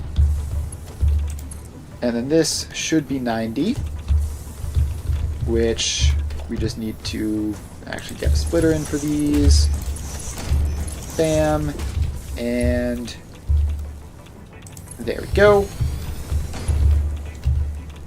And then this is the main line, which is going to be like 200, and go along there. Alright. Now we have to actually set the recipes over here. Aluminum beam alt with 200% production rate. Copy, paste. So now you get a smart splitter in the sink, which will be Mark III, and power it up. Then you guys get some mergers, and the final output is 90.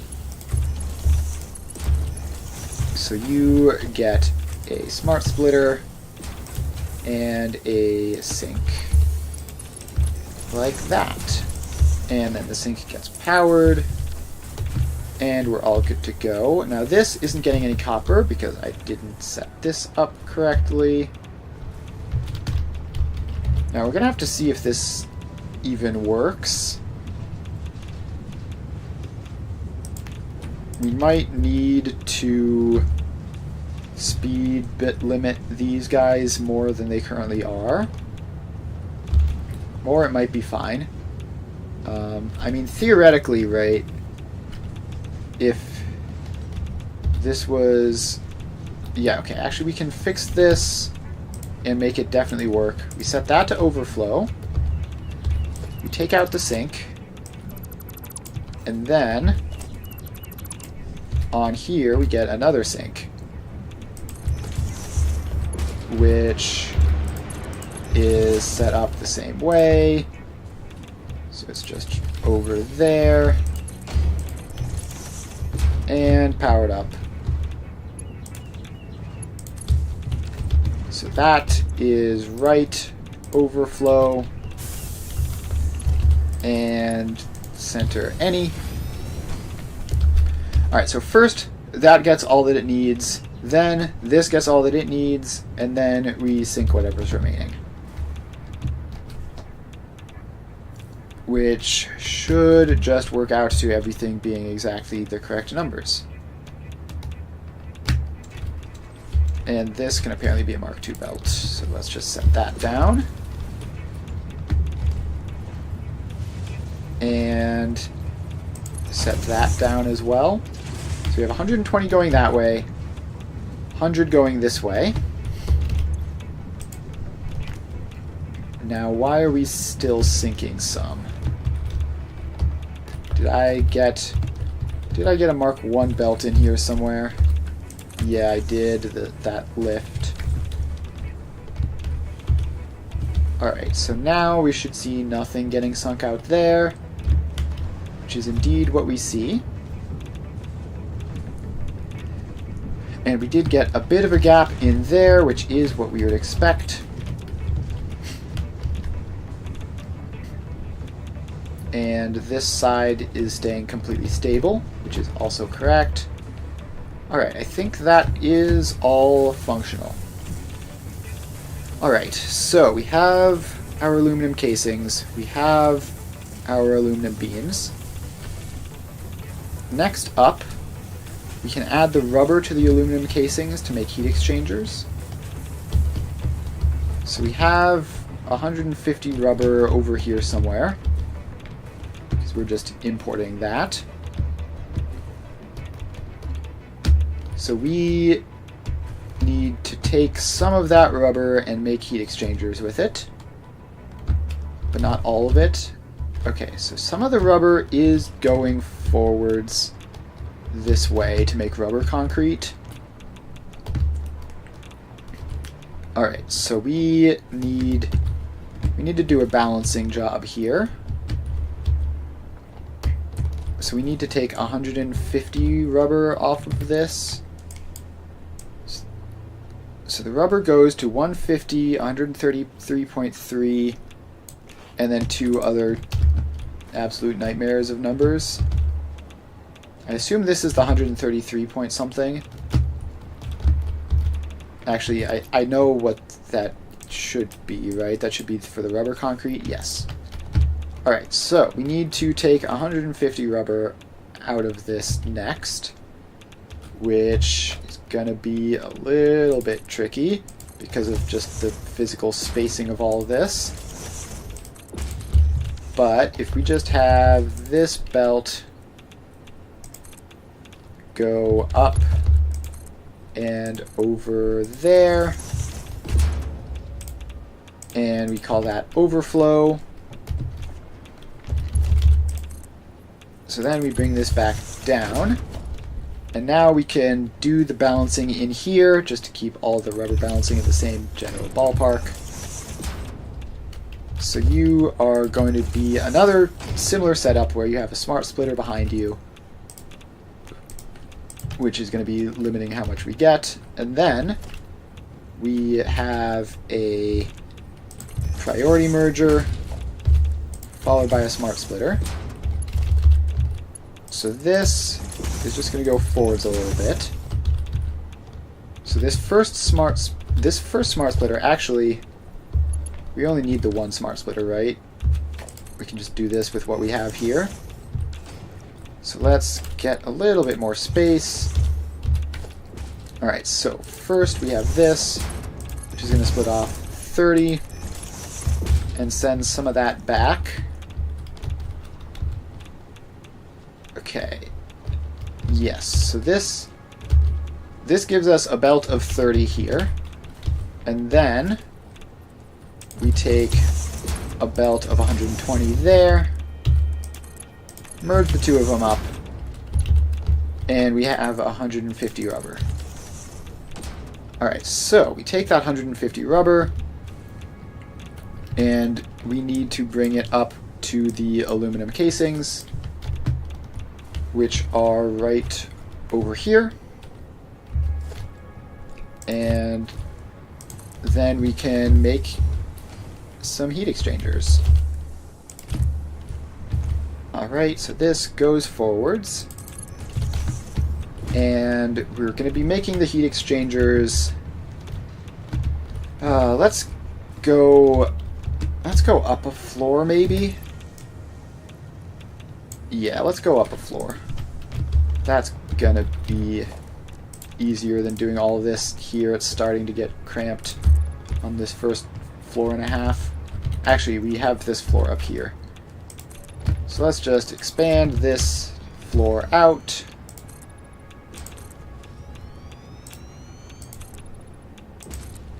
And then start building on it. Alright, so that should be big enough. Then we can get some random assembler blueprint. Actually, yes, we have 3 assembler double floor up here. And this will be all that we need.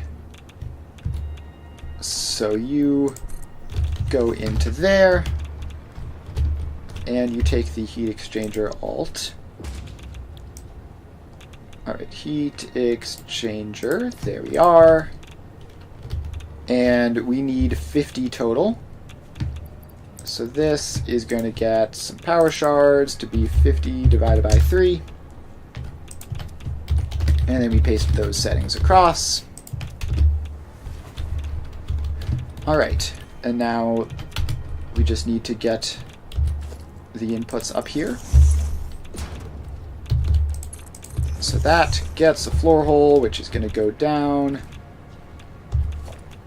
And it's going to continue going down. There we go. Then this one also gets a floor hole, which will then also come down to this general area. And now we just need to get our rubber and aluminum casings into these conveyor lifts. Alright, aluminum casing goes there. Rubber goes around here and into there. Alright, so now we just go right, any center overflow.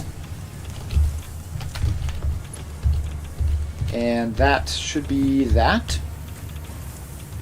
Although we're going to need to get power onto these machines, which we can just pop over to there, and they're powered. So then we end up with 50 heat exchangers, which is a pretty small number. So we can then get all this stuff around and put in a sink. Alright, so you get smart splitter and awesome sink. And done. Alright.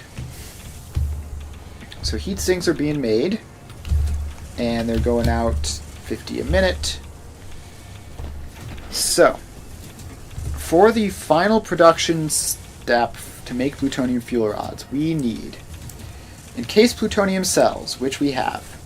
We need heat sinks, which we have. We need steel beams, which we have. The only thing left here is the EM control rods, which, to be fair, there's a lot of steps in there. Alright, so I think that is pretty good progress. So yeah, in order to get to the EM control rods, we're going to need to make some steel and some circuit boards and some cables and then high-speed connectors, and then we're going to have to make stators to make the actual EM control rods. So there's going to be a lot of steps in there. But as far as like the high-level steps, right, there are 4 of them, and we've gotten 3 done. So that is pretty great progress. So I think we're going to wrap up the stream there. Thanks everyone for hanging out. Had a lot of fun, got a lot done. We seem to have more or less fixed the train problem for the short term. Now there's more upgrading to be done on getting more stuff up to the 2nd level, but at least, I mean, we've gone a decent chunk of time without having to fix something up there, which, considering how the first half of the stream and the last stream went, is massive progress. And we've also gotten a lot of the plutonium power plant stuff done. So, that is that. Thanks everyone for hanging out. Had a lot of fun. Make sure to follow if you haven't already. I stream every weekday from 2 to 5 Eastern Time. So if you're interested in various factory building games, then make sure to follow so that you know when I'm live. If you've already followed, thanks. That's pretty cool of you. And that's about it. Thanks for hanging out. I will see you guys next time. Bye.